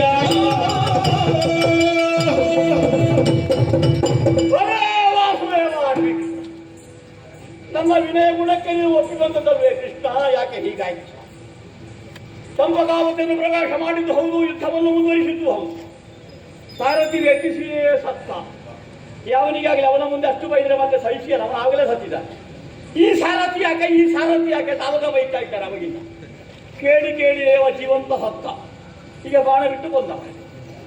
ವ್ಯಂಜಿಸಿ ಸೂತ ನದಿಯೇ ನಾನೇ ಸಾರಥ್ಯವನ್ನು ಕೈಗೊಂಡು ಯುದ್ಧವನ್ನು ಮಾಡಿದಂತಾದ್ರೆ ಸೋಲು ಸವನಿಸಿದ್ದಲ್ಲ ನನಗೆ. ನನ್ನ ಬಗ್ಗೆ, ನನ್ನ ಪರಾಕ್ರಮದ ಬಗ್ಗೆ ಪರಿಪೂರ್ಣವಾದಂತಹ ವಿಶ್ವಾಸವನ್ನು ಹೊಂದಿ ಕಳುಹಿಕೊಟ್ಟವರಿದ್ದಾಗ ಧರ್ಮಜ 1 ವರ್ಷದಾದಂತಹ ತಿರುಗಾಟವನ್ನು ಪೂರೈಸುತ್ತಾರೆ. ಕಪ್ಪ ಕಾಣಿಕೆ ಸಹಿತನಾಗಿ ದುರ್ಗ ಸಮೇತನಾಗಿ ಬರ್ತಾನೆ. ವಿಶ್ವಾಸವನಿಗೆ ಯಜ್ಞ ದೀಕ್ಷಿತ ಬದ್ಧನಾಗಿದ್ದಾನೆ ನನ್ನ ಧರ್ಮಜ. ಕೃಷ್ಣಸ್ವಾಮಿ ಅನುಗ್ರಹವನ್ನು ಹೊಂದಿ ಹೊರಟೆ. ಇಲ್ಲಿಯವರೆಗೆ ಒಂದು ಸಸೂತ್ರವಾಗಿ ಸಾಗಿತಪ್ಪ. ಈ ಚಂಪಕಾವತಿಯಲ್ಲಿ ಈ ರೀತಿಯ ಸೋಲವಾಯಿತಲ್ಲ ಸ್ವಾಮಿ. ಮಮ ಪ್ರಾಣ ಹಿ ಪಾಂಡವ ಎಂಬ ಹಾಗೆ ಮಾತೆ ಕುಂತಿಗೆ ನೀನು ಭರವಸೆಯನ್ನು ಕೊಟ್ಟವರಂತೆ ಸ್ವಾಮಿ. ಪಂಚಪ್ರಾಣಗಳ ಪ್ರಾಣಗಳಲ್ಲಿ ಒಂದು ಪ್ರಾಣಕ್ಕೆ ಕುಂದು ಬಂತು ಅಂತಾದರೆ ಉಳಿದ ಪ್ರಾಣಗಳಿಗೆ ಏನು ಅಸ್ತಿತ್ವ ಹೇಳು? ಬೀಳೋಲಾರು ಸೋಲ್ತಾ ಇದ್ದೇನೆ. ನಾನು ಜೀವಂತ ಸತ್ತ ಹಾಗೆ ಸೋತೆ ಅಂತಾದ್ರೆ ಅರ್ಜುನ ಸೋತನ ಮತ್ತೆ ಅವರಿಗೆ ಬೇರೆ ಬೇಕು ಮರಣಕ್ಕೆ. ಹಾಗಾಗಿ ಸೋತಿದ್ದೇನೆ, ನನಗೆ ದಾರಿ ತೋರು ತಂದೆ. ನನ್ನನ್ನು ಮರೆತೆಯ ದೇವ ಕೃಷ್ಣ. ಬಂದದ್ದು ಕೆಳಗೋಳಲ್ಲಿ ಗೋವಿಂದ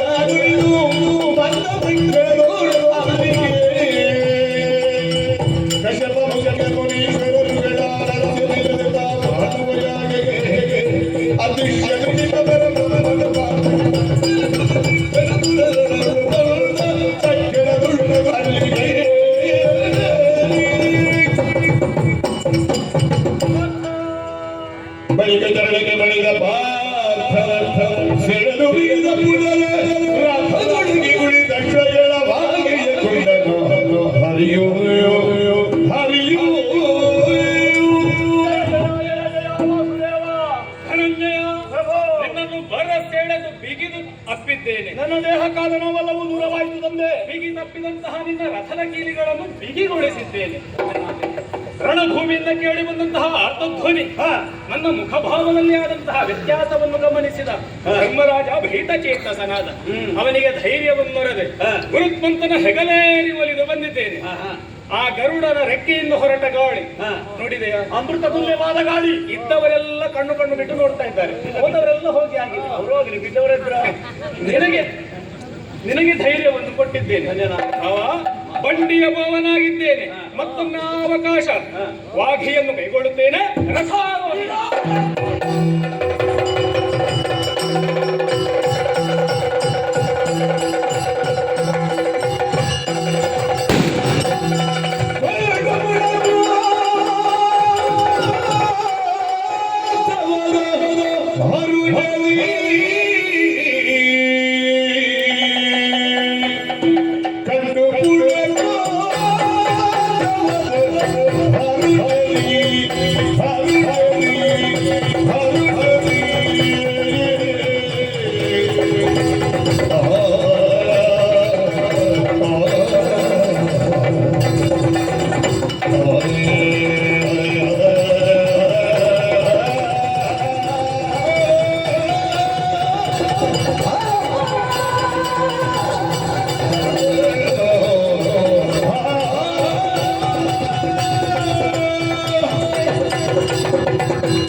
ಸುಧನ್ವನ ಬದುಕು ಇವತ್ತಿಗೆ ಧನ್ಯವಾಯಿತು ಅಂತ ಹೇಳಿದ್ರು ಅತಿಶಯೋಕ್ತಿ ಆಗುವುದಕ್ಕಿಲ್ಲ. ಸುಧನ್ವ ಎಂದೇನು?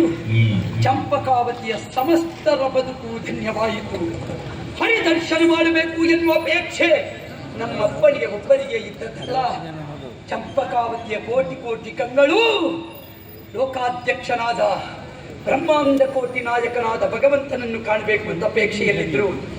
ಅಂತಹ ಅವಕಾಶವೊಂದನ್ನು ಸತ್ಯವಾಗಿಸಿದೆ ಎನ್ನುವ ಧನ್ಯತಾ ಭಾವ ಇವತ್ತು ಸುಧನ್ವನಿಗೆ.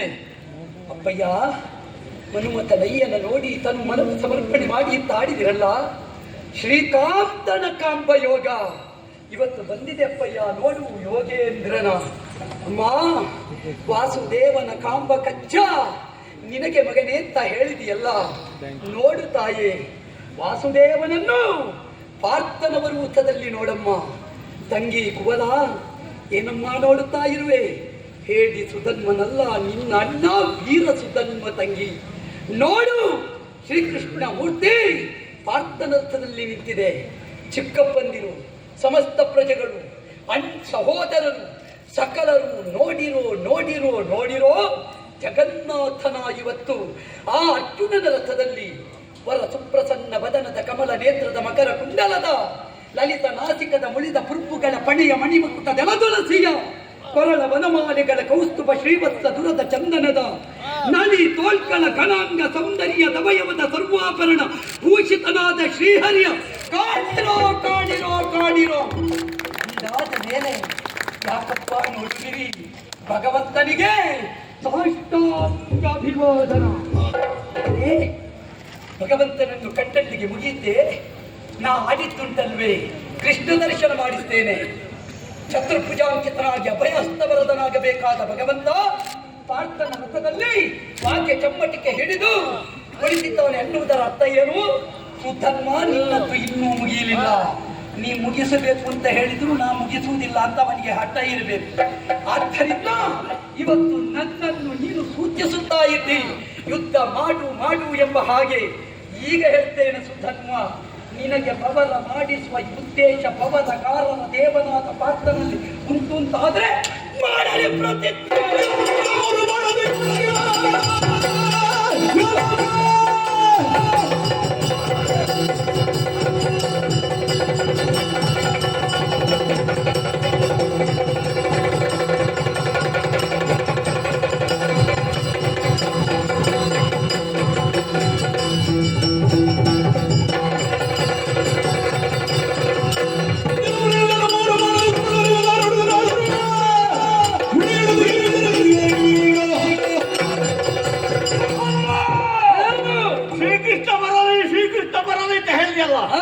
ಅವ ಬಂದವನಿಗೆ ಸಮಾಧಾನ ಆಗುವುದಿಲ್ಲ. ಬಬರಕಾರರ ದೇವನಾದ ಅರ್ಜುನ ಪ್ರತಿಜ್ಞೆ ಮಾಡುವಂತ ಹೇಳಿದೆಯಲ್ಲ, ನಿಜ ಅದನ್ನೇ ಮಾಡ್ತೇನೆ ನಾನು. ನಿನ್ನ ವಧೆಗೆ ಉದ್ದೇಶ ನನ್ನದು. ಎಲ್ಲವೋ ನಿನ್ನನ್ನು 3 ಬಾಣದಿಂದ ಕೊಲ್ಲದೆ ನಾನು ಉಳಿದಂತಾದ್ರೆ ಧರೆಯಲ್ಲಿ ಅತಿ ಕಿಂಪಿಷರ ಗತಿಗೆ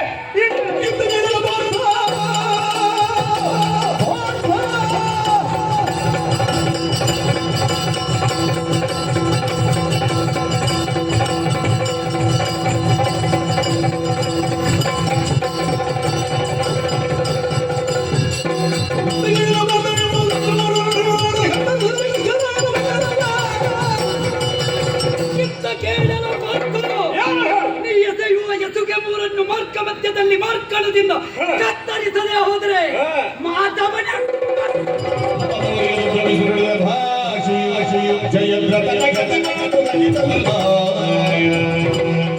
ಅತಿ ಸತ್ಯದ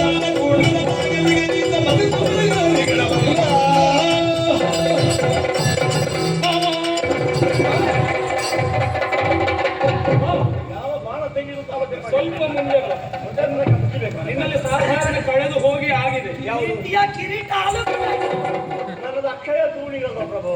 ಭಾವ ಎರಡು ಬತ್ತಳಿಕೆ ನಿನಗೆ ಮುಂದೆ ನಿಂತ ವಿರೋಧಿಯನ್ನು ಕಾಣುವಾಗ ಕಳೆದ ವಸಂತಗಳೆಲ್ಲ ನೆನಪಿಗೆ ಬರುವುದು. ಹೌದು, ಅವ ಹೇಳುವಂತ ಪ್ರತಿಜ್ಞೆ ಮಾಡ್ಲಿ. ಮತ್ತೆ ಶಪಥ ದೇವರ ಮುಂದೆ ಒಂದು ಪ್ರತಿಜ್ಞೆ ನನ್ನ ರೊಚ್ಚಿಗೆ ಬಿಟ್ಟು ಉಂಟಲ್ಲ. ಮತ್ತೆ ಶಪಥ ಮಾಡುವುದು ನಿನಗುಂಟಲ್ಲ, ಅದು ಅಭ್ಯಾಸವಾಗಿ ಹೋಗಿದೆ. ಯಾವುದು ಶಪಥ ಮಾಡುವುದು, ಪ್ರತಿಜ್ಞೆ ಮಾಡುವುದು ಪೂರ ಇರ್ಲಿಕ್ಕೆ ಅದೇ ಧೈರ್ಯದಿಂದ ನಗುತ್ತಾ ಹೇಳುತ್ತಾ ನಾನು ಹೇಳಿ ಕೃಷ್ಣ ಸ್ವಾಮಿಯ ಪಾದದಾಣೆಯಾಗಿಂದಲೇ ಹೇಳುವುದು. ಕೃಷ್ಣ ಸ್ವಾಮಿ ಬಂದ್ರೆ ಮುಗಿ. ಇದುವರೆಗೂ ದುಃಖಿಸ್ತಾ ಇದ್ದವನಿಗೆ ನಾ ಬಂದ ಬಳಿಕ ನನ್ನ ಸೂಚನೆ ಕನಸನ್ನೇ ಒಂದು ಹೊಸ ಹುರುಪಲ್ವ ನನಗೆ. ಅದನ್ನು ನೀನು ಗಮನಿಸಬೇಕೋ ಬೇಡು? ಅಲ್ಲ, ಮತ್ತೆ ಪ್ರೇರಣೆ ನೀನೇ ನನಗೆ. ಈಗ ನಾನು ನಾಲಿಗೆಯಲ್ಲಿ ಆಡಿದ್ದಾರು, ನಾನು ಹೇಳುದು ಪ್ರೇರಕ ನೀನೇ ಇರಬೇಕು. ನೀನೇ ಹೇಳಿದ್ರೆ ನಾನು ಅಷ್ಟು ಮಾತಾಡಬೇಕು. ನೀನಿನ್ನು ಹೆಚ್ಚು ಮಾತಾಡ್ಲಿಕ್ಕಿಲ್ಲ. ನಾನು ಸನ್ಮಾನ ಮಾಡಿದಾಗಲೆಲ್ಲ ನೀನು ತುಂಬಾ ಮಾತಾಡಿದ್ದಿ ಮತ್ತು ಚಂದ ಮಾತಾಡಿದ್ದಿ.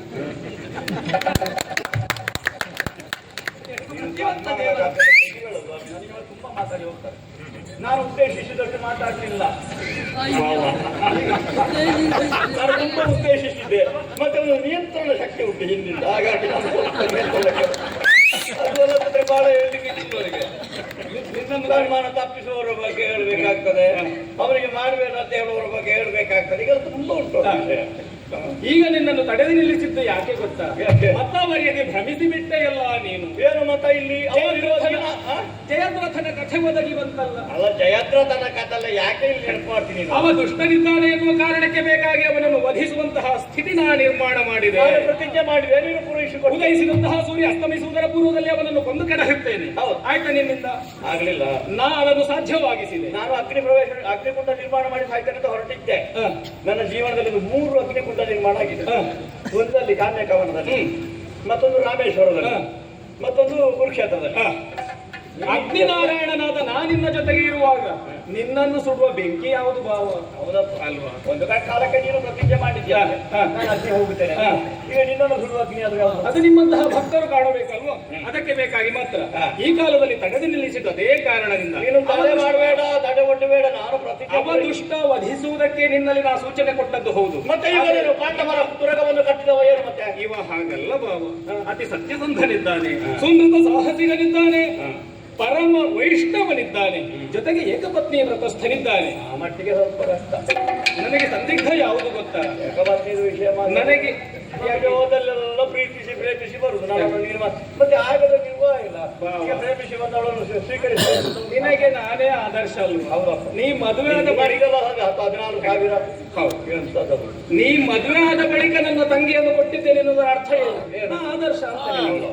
ಇವನನ್ನು ವಧಿಸುವುದಕ್ಕೂ ಕಷ್ಟ ಭಾವ. ನೀನು ಸುಭದ್ರೆಯನ್ನು ಕೊಟ್ಟು ನನಗೊಂದು ಸುಭದ್ರತೆ ಒದಗಿಸಿ ಕೊಟ್ಟಿದ್ದೇನೆ. ಈ ಕಾಲದಲ್ಲಿ ನನಗೊದಗಿದ ಸಂದಿಗ್ಧತೆ ಏನು ಬಲ್ಲೆಯ? ಏನು? ಒಪ್ಪಳಕ್ಕೆ ತಾಯಿಗಿರುವಂತಹ 7 ಮಕ್ಕಳು, ಒಂದು ಮಗು ತಾಯಿ ಉಣ್ಣಿಸದೆ ತಾ ಉಣ್ಣುವುದಿಲ್ಲ ಎನ್ನುವ ಹಾಗೆ ಹಠ ಹಿಡಿಯುವಂತಹ ಮಗು, ಮತ್ತೊಂದು ಮಗು ಹಾಗಲ್ಲ, ಮಾತೆ ಉಣ್ಣದ ನಾವು ಉಣ್ಣುವುದಿಲ್ಲ.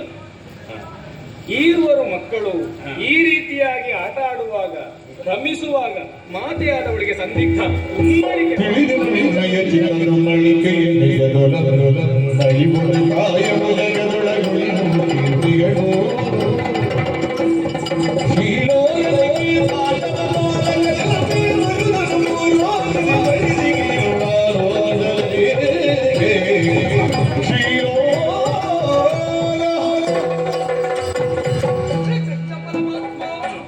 ಅರ್ಥವಾಯಿತು ತಂದೆ ನಿನ್ನದ್ದಾದ ಚಿತ್ತದ ಉಮ್ಮಳಿಕೆ.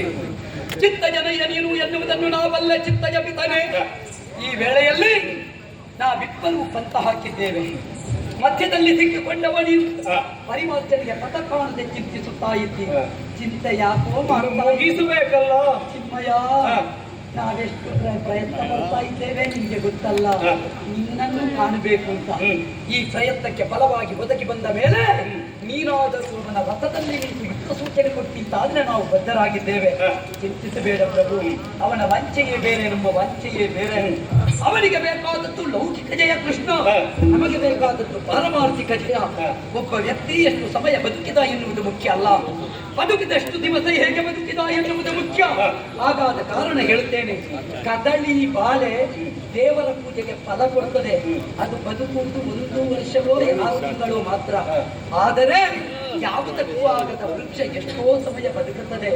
ನೆನಪುಳಿಯುವ ವೃಕ್ಷವಾಗಿ ಬದುಕುವುದಕ್ಕೆ ವಂಚ ಉಂಟು. ಕದಳಿ ಫಲವಾದೇನು ಕೃಷ್ಣ. ಹಾಗಾದ ಕಾರಣ ಇವತ್ತು ನಿನ್ನಲ್ಲಿ ಹೇಳ್ತಾ ಇದ್ದೇನೆ, ಭೂತ ಪಂಚಕ ದೇಹ ಏತ ಕಿಷ್ಟರ ಮೋಹ ತುಂಬಿದ ಪಟ್ಟಣಕ್ಕೆ 9 ಬಾಗಿಲು ಸಂಭ್ರಮ ದರ್ಸುಗಳು 5 ಮಂದಿ ಎಪ್ಪಕ ತನದಿಂದ ಕಾಯುವ ಕಾಯವ ನಪ್ಪಿ ನೆಚ್ಚಿ ಕೆಟ್ಟ ಪುನರಪ್ಪಿ ಜನನಂ ಪುನರಪ್ಪಿ ಮರಣಂ ಪುನರಪ್ಪಿ ಜನನಿ ಜಠರೇ ಶಯನಂ ಇಹ ಸಂಸಾರೇ ಕಡುದುಸ್ತಾರೆ ಕೃಪಯ ಪಾರೆ ಪಾಹಿ ಮುರಾರೆ ಎಂಬ ಹಾಗೆ ಅನವರತರಿಂದ ಸನ್ನಿಧಾನದಲ್ಲಿ ಕುಳಿತು ಸ್ತೋತ್ರಗೈಯುತ್ತಾ ಇದ್ದೇವೆ ಕೃಷ್ಣ. ನೀ ಬಂದ ಮೇಲೆ ನಮಗೆ ಕಾಯದ ಮೇಲೆ ವಂಚೆಯಲ್ಲ, ಪಾರಮಾರ್ಥಿಕವಾದ ದೇವ ಸಾನ್ನಿಧ್ಯದ ಮೇಲೆ ವಂಚೆ. ಇದು ಸಾಮಾನ್ಯ ಸಂಗ್ರಾಮವಲ್ಲ ಕೃಷ್ಣ, ಇದು ಸಾಹಿತ್ಯ ಸಂಗ್ರಾಮ. ಅವನಿಗೆ ಬೇಕಾದ್ದನ್ನು ಅವನಿಗೆ ಕೊಡು, ನನಗೆ ಬೇಕಾದ್ದನ್ನು ನನಗೆ ನೀಡು. ಮಾಡಲಿ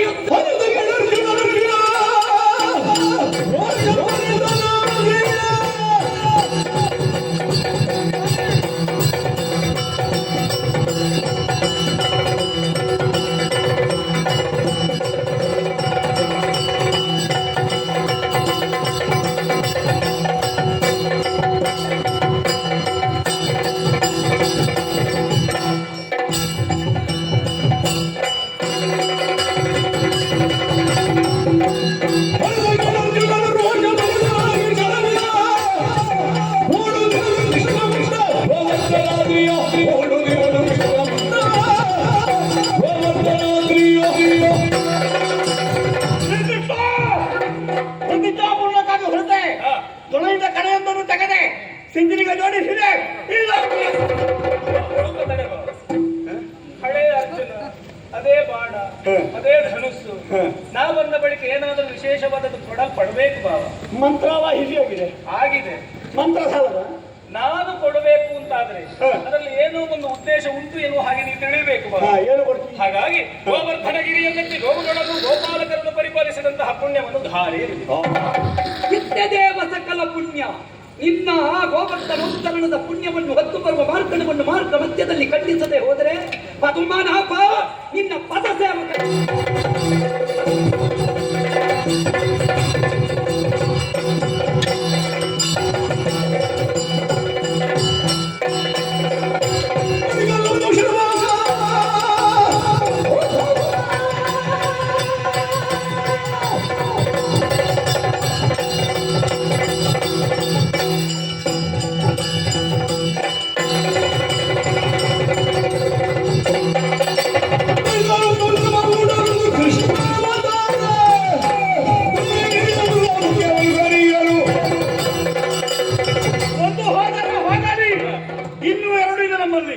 ಎರಡನೇ ಬಾಣ ತೆಗೆದೆ.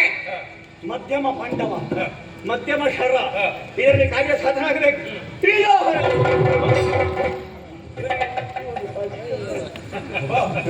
ಇವನಿಗೆ ನನ್ನ ಲಾಭ ಸಾಲ ಹಿಂದೆ ಬರುವುದಂತ ಇವನಿಗೆ ಒಮ್ಮೆಲೆ ಕೊಡುವುದು ಬೇಡ, ಸ್ವಲ್ಪ ಸ್ವಲ್ಪವೇ ಕೊಡುವ.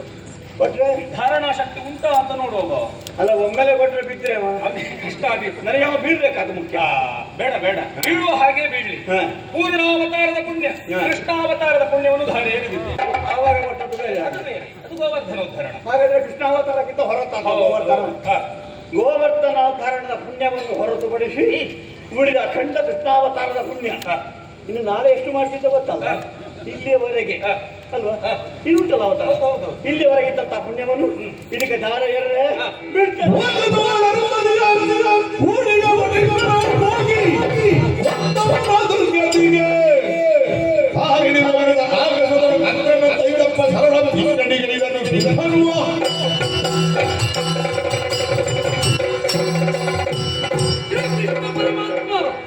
ಎರಡನೇ ಬಾಣ ಕೃಷ್ಣಾವತಾರದ ಪೂರ್ಣ ಪುಣ್ಯವನ್ನು ಹೊತ್ತು ಬರುವ ಈ ಮಾರ್ಗಣವನ್ನು ನಾನು ಖಂಡಿಸಿಯೇ ಖಂಡಿಸುತ್ತೇನೆ.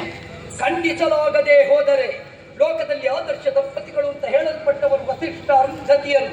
ಅಂತಹ ವಸಿಷ್ಠರು ಅರುಂಧತಿಯನ್ನು ಸೇರುವ ಕಾಲದಲ್ಲಿ ಪಾಪಿಯೊಬ್ಬ ಹೋಗಿ ವಸಿಷ್ಠರನ್ನು ಕೊಂದಂತಾದರೆ ಅಂತಹ ಪಾಪಿಗೆ ಬರುವ ಪಾಪ ನನಗೆ ಬರಲಿ.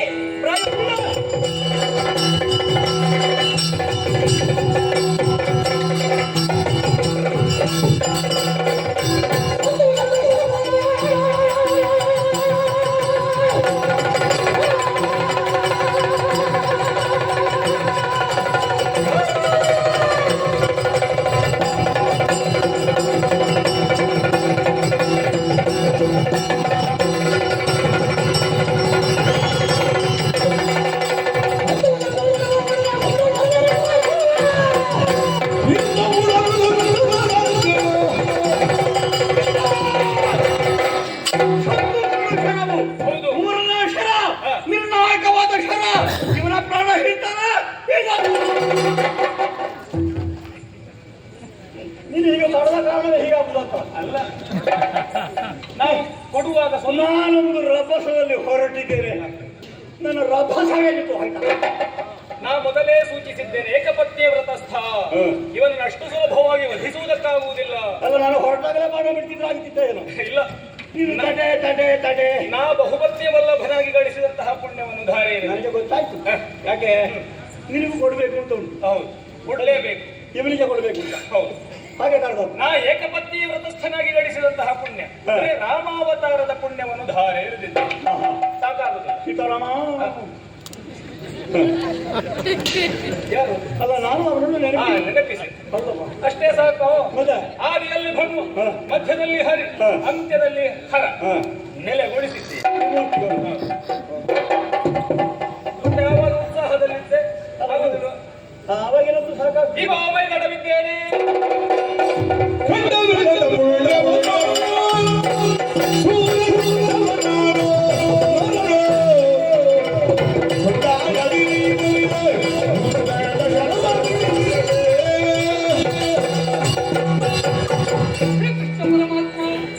ಖಂಡವಿಲ್ಲದ ಪುಣ್ಯ, ಅಖಂಡ ಪುಣ್ಯ ಶರತಿಯಾದ ನೀನಿತ್ತಿದ್ದಿ. ಭಗವಂತ ಪಾಪ ರಾಹಿತ್ಯ ಪುಣ್ಯ ರಾಹಿತ್ಯ ಅಂತ ನಾವು ಕೇಳಿಬಲ್ಲವರು. ಅದಕ್ಕೆ ನಾ ಆರಂಭದಲ್ಲಿ ಕೇಳಿದ್ದು ಇತ್ತೇ ದೇವ, ನಿನ್ನಲ್ಲಿ ಇತ್ತೇ, ಹಾಗಿದ್ರೆ ಹುಟ್ಟು ಅಂತ ನೀ ಕಾಣಿಸಿದ್ದಿ. ದೇವರೊಬ್ಬ ಜೀವನಾಗಿ ಬಂದಾಗ ಪುಣ್ಯ ಸಂಚಯನವಾಗುತ್ತದೆ, ಅದು ವ್ಯೋಮ ಮಾರ್ಗದಲ್ಲಿ ಮೂರ್ತ ರೂಪದಲ್ಲಿ ಜೀವಾತ್ಮಕವಾಗಿ ತಿರುಗುತ್ತದೆ ಅಂತ ನಾ ಕೇಳಿಬಲ್ಲವ. ಅಂತಹ ಪುಣ್ಯವನ್ನು ಸೆಳೆದು ಇತ್ತೆ ಅವನ ಬಾಣಕ್ಕೆ.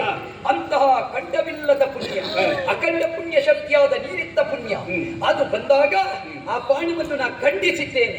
ಆ ಪುಣ್ಯ ಎಲ್ಲಿ ಹೋಯಿತು ಎನ್ನುವುದೊಂದು ಪ್ರಶ್ನೆ. ಆ ಪುಣ್ಯವನ್ನು ಸೂರೆಗೊಂಡವ ನಾನು ನರನು ಎನ್ನುವುದು ಇನ್ನೊಂದು ಪ್ರಶ್ನೆ. ಕೊಂಡಾಡದಿರೈ ಬರಿದೆ ಹುಡುಗ, ಏನಾದ್ರೂ ಮಾಡಿದ್ದೇನೆ ಕೊಡುವ ಅಂತ ನೀವು ಕೊಡುವುದು ಬೇಡ. ಕೊಟ್ರೆ ಕೊಡುವಾಗ ಪ್ರಾಮಾಣಿಕತೆ ಇರಲಿ, ನ್ಯಾಯಯುತವಾಗಿರ್ಲಿ, ಅರ್ಥಪೂರ್ಣವಾಗಿರ್ಲಿ. ಹೇಳುವೆಯಾ ಸುಧನ್ವ? ನಾನೊಬ್ಬ ಜೀವರಿಗೆ ಭಾವ ಸಂಪದವನ್ನೇವ ದೇವ, ನಾ ಪುಣ್ಯನಿಧಿ ಎನ್ನುವ ಹಾಗೆ ನೀನೇ ಒಪ್ಪಿಕೊಂಡಿದ್ದಿ. ಸತ್ಯ. ನನ್ನಲ್ಲಿಂದ ಹೊರಟದ್ದು ಮತ್ತೆ ನನ್ನನ್ನೇ ಸೇರುತ್ತದೆ ಎನ್ನುವಂತಹ ನಂಬಿಕೆ ನಿನಗೆ ಇರಲೇಬೇಕು. ನೀ ಬಿಟ್ಟವ ಅವ ಖಂಡಿಸಿದವ, ಸತ್ಯ. ಅವ ಬಿಟ್ಟವ ನೀ ಖಂಡಿಸಿದವ. ಒಂದು ವಸ್ತು ಬಿಟ್ಟವನಿಗೂ ಸಿಗುವುದಿಲ್ಲ, ಖಂಡಿಸಿದವನಿಗೂ ಸಿಗುವುದಿಲ್ಲ. ಮತ್ತೆ ಪಾರ್ಥನೊಂದಿಗೆ ಪುಣ್ಯವನ್ನು ಸೂರೆಗೊಳ್ಳುವುದಕ್ಕೆ ನೀ ಪ್ರತಿಸ್ಪರ್ಧಿಯೂ ಅಲ್ಲ. ಆದರೆ ಈ ತನ್ಮಧ್ಯೆ ಒಂದು ಉದ್ದೇಶ ಉಂಟು. ಕೇವಲ ಪುಣ್ಯ ಸಂಚಯನ ಮಾಡಿದವನಿಗೂ ಮೋಕ್ಷ ಲಭಿಸುವುದಿಲ್ಲ, ಪಾಪ ಮಾಡಿದವನಿಗೂ ಲಭಿಸುವುದಿಲ್ಲ. ನಿನ್ನನ್ನು ಪಾಪರಾಹಿತ್ಯನನ್ನಾಗಿಸಬೇಕು, ಪುಣ್ಯರಾಹಿತ್ಯನನ್ನಾಗಿಸಬೇಕು ಎನ್ನುವಂತಹ ಉದ್ದೇಶದಿಂದಲೇ ನಿನ್ನಿಂದ ಪಾಪ ಸಂಕಲ್ಪವನ್ನು ಮಾಡಿಸುವಂತಹ ಉದ್ದೇಶ ನನ್ನದ್ದಾಗಿತ್ತು. ಹಾಗಾಗಿ ಔನ್ನತ್ಯವುಳ್ಳ ವಸ್ತುವನ್ನೇ ನಿನ್ನ ಸಮಕ್ಷದಲ್ಲಿ ಇರಿಸಿದೆ. ಒಂದಕ್ಕೊಂದು ತೀವ್ರತರವಾದಂತಹ ಪಾಪ ಸಂಕಲ್ಪವನ್ನೇ ನೀ ಮಾಡಿದೆ. ಸುಧನ್ವ, ಅಕ್ಕಿಯೊಂದು ಭತ್ತದ ಒಳಗಿರುವಂತಹ ಕಾಲದಲ್ಲಿ ಆ ಹೊಟ್ಟನ್ನು ಕಳಚುವಲ್ಲಿಯವರೆಗೆ ಅದು ಮರುಹುಟ್ಟು ಪಡೆಯುತ್ತಾ ಇರ್ತದೆ. ಆದರೆ ಅದೇ ಭತ್ತವನ್ನು ಕುಟ್ಟಿ ಪುಡಿ ಮಾಡಿ ಅವಲಾಗಿಯೋ ಅರಳಾಗಿಯೋ ಅಥವಾ ನೈವೇದ್ಯವಾಗಿಯೋ ಅರ್ಪಿಸಿದಲ್ಲಿಗೆ ಅದು ಭಗವಂತನಿಗೆ ಸೇರುತ್ತದೆ ಎನ್ನುವುದೇ ಸುಸ್ಪಷ್ಟ. ಹೊಟ್ಟನ್ನು ಕಳಚದ ವಿನಃ ನೀ ಬಯಸಿದ್ದು ಸಿಗುವುದಿಲ್ಲ. ಅದಕ್ಕೆ ಪಾರ್ಥನನ್ನೇ ಮಾಧ್ಯಮವನ್ನಾಗಿಸಿದ್ದೇನೆ. ನೀ ಏನು ಬಯಸಿದ್ದೀಯೋ ಅದು ಸಿಗಬೇಕು ಅಂತಾದರೆ ಪಾರ್ಥನ ಕೂಡ ಕಾಳಗ ಮಾಡಬೇಕು. ನಾ ಕೊಟ್ಟದನ್ನು ಧರಿಸಿಕೊಳ್ಬೇಕು. ಹುಟ್ಟೋ ಹರಿ, ಹುಟ್ಟೋ ಹರಿ.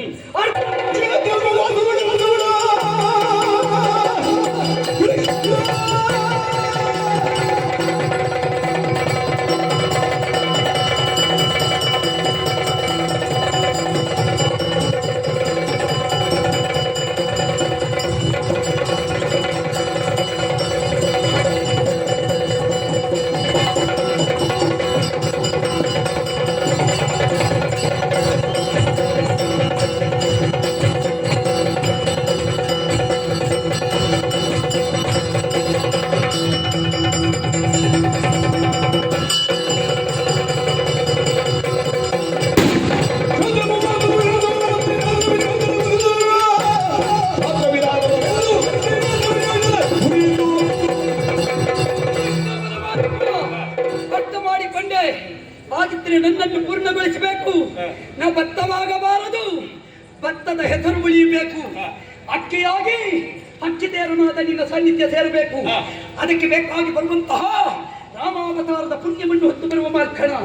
ರಾಮ ಅವತಾರದ ಪುಣ್ಯ ಪಸರಿಸಲಿ ಆರ್ಯಾವರ್ತದಲ್ಲಿ, ವಿರಾಜಮಾನವಾಗಲಿ ಧರ್ಮಜ ಹಸ್ತಿನೆಯಲಿ, ಆ ಮುಖಾಂತರ ಭರತ ಕಂಡ ರಾಮರಾಜ್ಯವಾಗಿ ಅನಾವರಣಗೊಳ್ಳಲಿ ಎನ್ನುವ ಆಶಯದೊಂದಿಗೆ ಇದೋ ಕೇಳು, ಈ ಬಾಣವನ್ನು ನಾ ಕತ್ತರಿಸ್ತೇನೆ. ಕತ್ತರಿಸಲಾಗದೆ ಹೋದರೆ ಮಹಾಶಿವರಾತ್ರಿಯ ಪರ್ವಕಾಲ ಅಗವಿನಾಶಿನಿ ಗಂಗೆಯಲ್ಲಿ ಶಿವಭಕ್ತನೊಬ್ಬ ಮಿಂದು ಬಂದು ಶಿವಲಿಂಗಕ್ಕೆ ಏಕಬಿಲ್ವಂ ಶಿವಾರ್ಪಣ ತ್ರೈಜನ್ಮ ಪಾಪ ಸಂಹಾರಣಂ ಎಂಬ ಹಾಗೆ ಬಿಲ್ವ ಪತ್ರಾರ್ಚನೆಗೈಯುವ ಕಾಲದಲ್ಲಿ ಒಬ್ಬ ಪಾತಕ್ಕೆ ಹೋಗಿ ಶಿವಭಕ್ತನಿಗೆ ಎಡಗಾಡುತ್ತಾದರೆ ಅಂತಹ ಪಾಪಿಗೆ ಬರುವ ಪಾಪ ಈ ಸುಧರ್ಮನಿಗೆ ಬರಲಿ.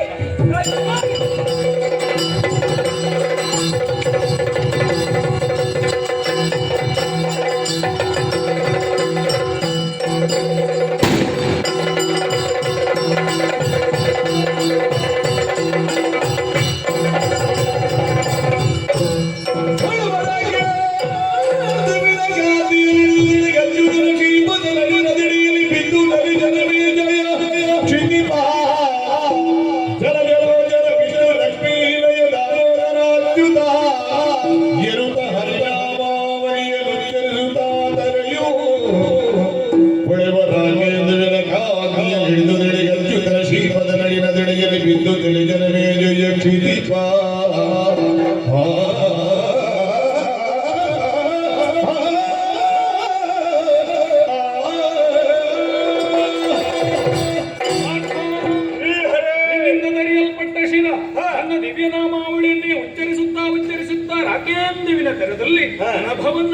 ಎಂಬುದನ್ನು ನಾವು ಗಮನಿಸಿದವರಿಲ್ಲ. ನಾನು ಪ್ರಯೋಗಿಸಿದಂತಹ ಬಾಣ ಅವರ ಪ್ರಯೋಗದಿಂದಾಗಿ ಅರ್ಥದಿಂದಲೇ ಖಂಡಿಸಲ್ಪಟ್ಟು. ಹೌದು, ಹಂಸಧ್ವಜ ಮುದ್ದಿಸಿದ, ನಾನು ಮುದ್ದಿಸಿದೆ. ಇವಾಗ ಅದು ಆ ಶಿವನ ಕೊರಳ ಹಾರವಾಗಿ ರಾರಾಜಿಸುತ್ತಾ ಇದೆ ಎನ್ನುವುದರ ಅರ್ಥ ಹರಿಭಕ್ತರನ್ನು ಹರನು ಒಪ್ಪುತ್ತಾರೆ. ಸರಿ.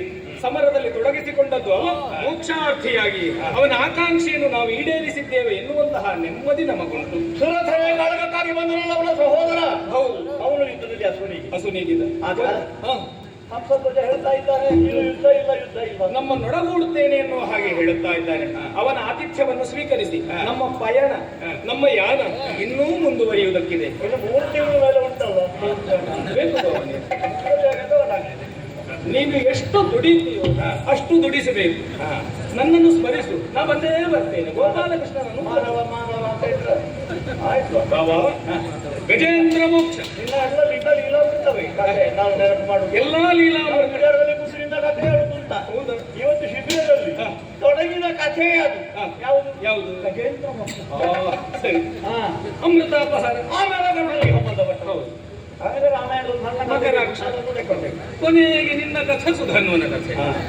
ಪುಣ್ಯತಮವಾದಂತಹ ಕಥೆಯ ಅಂತರ್ಗತವಾದಂತಹ ಸತ್ಯವೇ ತತ್ವವೇ ಪ್ರಸಾದವೆನಿಸಿ ಈ ಆಖ್ಯಾನವನ್ನು ಯಾರು ಆಡುತ್ತಾರೋ, ಆಡಿಸುತ್ತಾರೋ, ನೋಡುತ್ತಾರೋ, ನೋಡುವುದಕ್ಕೆ ಅವಕಾಶವನ್ನು ಮಾಡಿಕೊಡುತ್ತಾರೋ ಅಂಥವರೆಲ್ಲವರಿಗೂ ನಾವು ನಂಬಿಕೊಂಡು ಬಂದಿರುವಂತಹ ಶ್ರೀ ಜ್ಞಾನಶಕ್ತಿ ಸುಬ್ರಹ್ಮಣ್ಯ ಸ್ವಾಮಿ, ವರಪ್ರದ ಗಣಪತಿ ದೇವರು, ಶ್ರೀ ದುರ್ಗಾ ಪರಮೇಶ್ವರಿ ಮಾತೆಯು ಆಯುಷ್ಯ ಆರೋಗ್ಯ ಭಾಗ್ಯವನ್ನಿತ್ತು ಕಾಪಾಡಲೆನ್ನುವ ಹಾಗೆ ಪ್ರಾರ್ಥಿಸುತ್ತಾ ಮಂಗಳ ಗೀತೆಯನ್ನು ಹಾಡುವುದೇ ಅಪ್ಪಣೆ.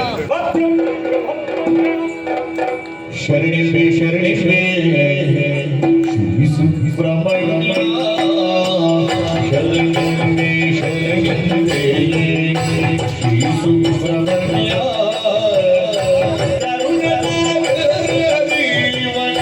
ಗುರು ವಿಶ್ವಮಾನ್ಯ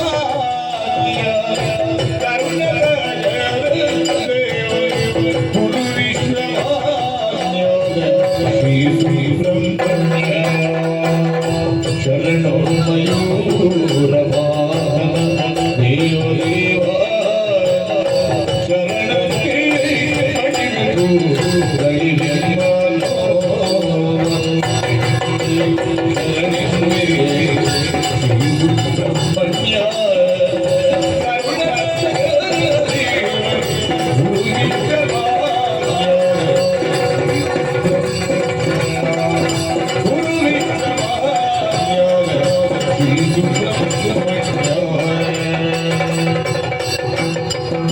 Hallelujah.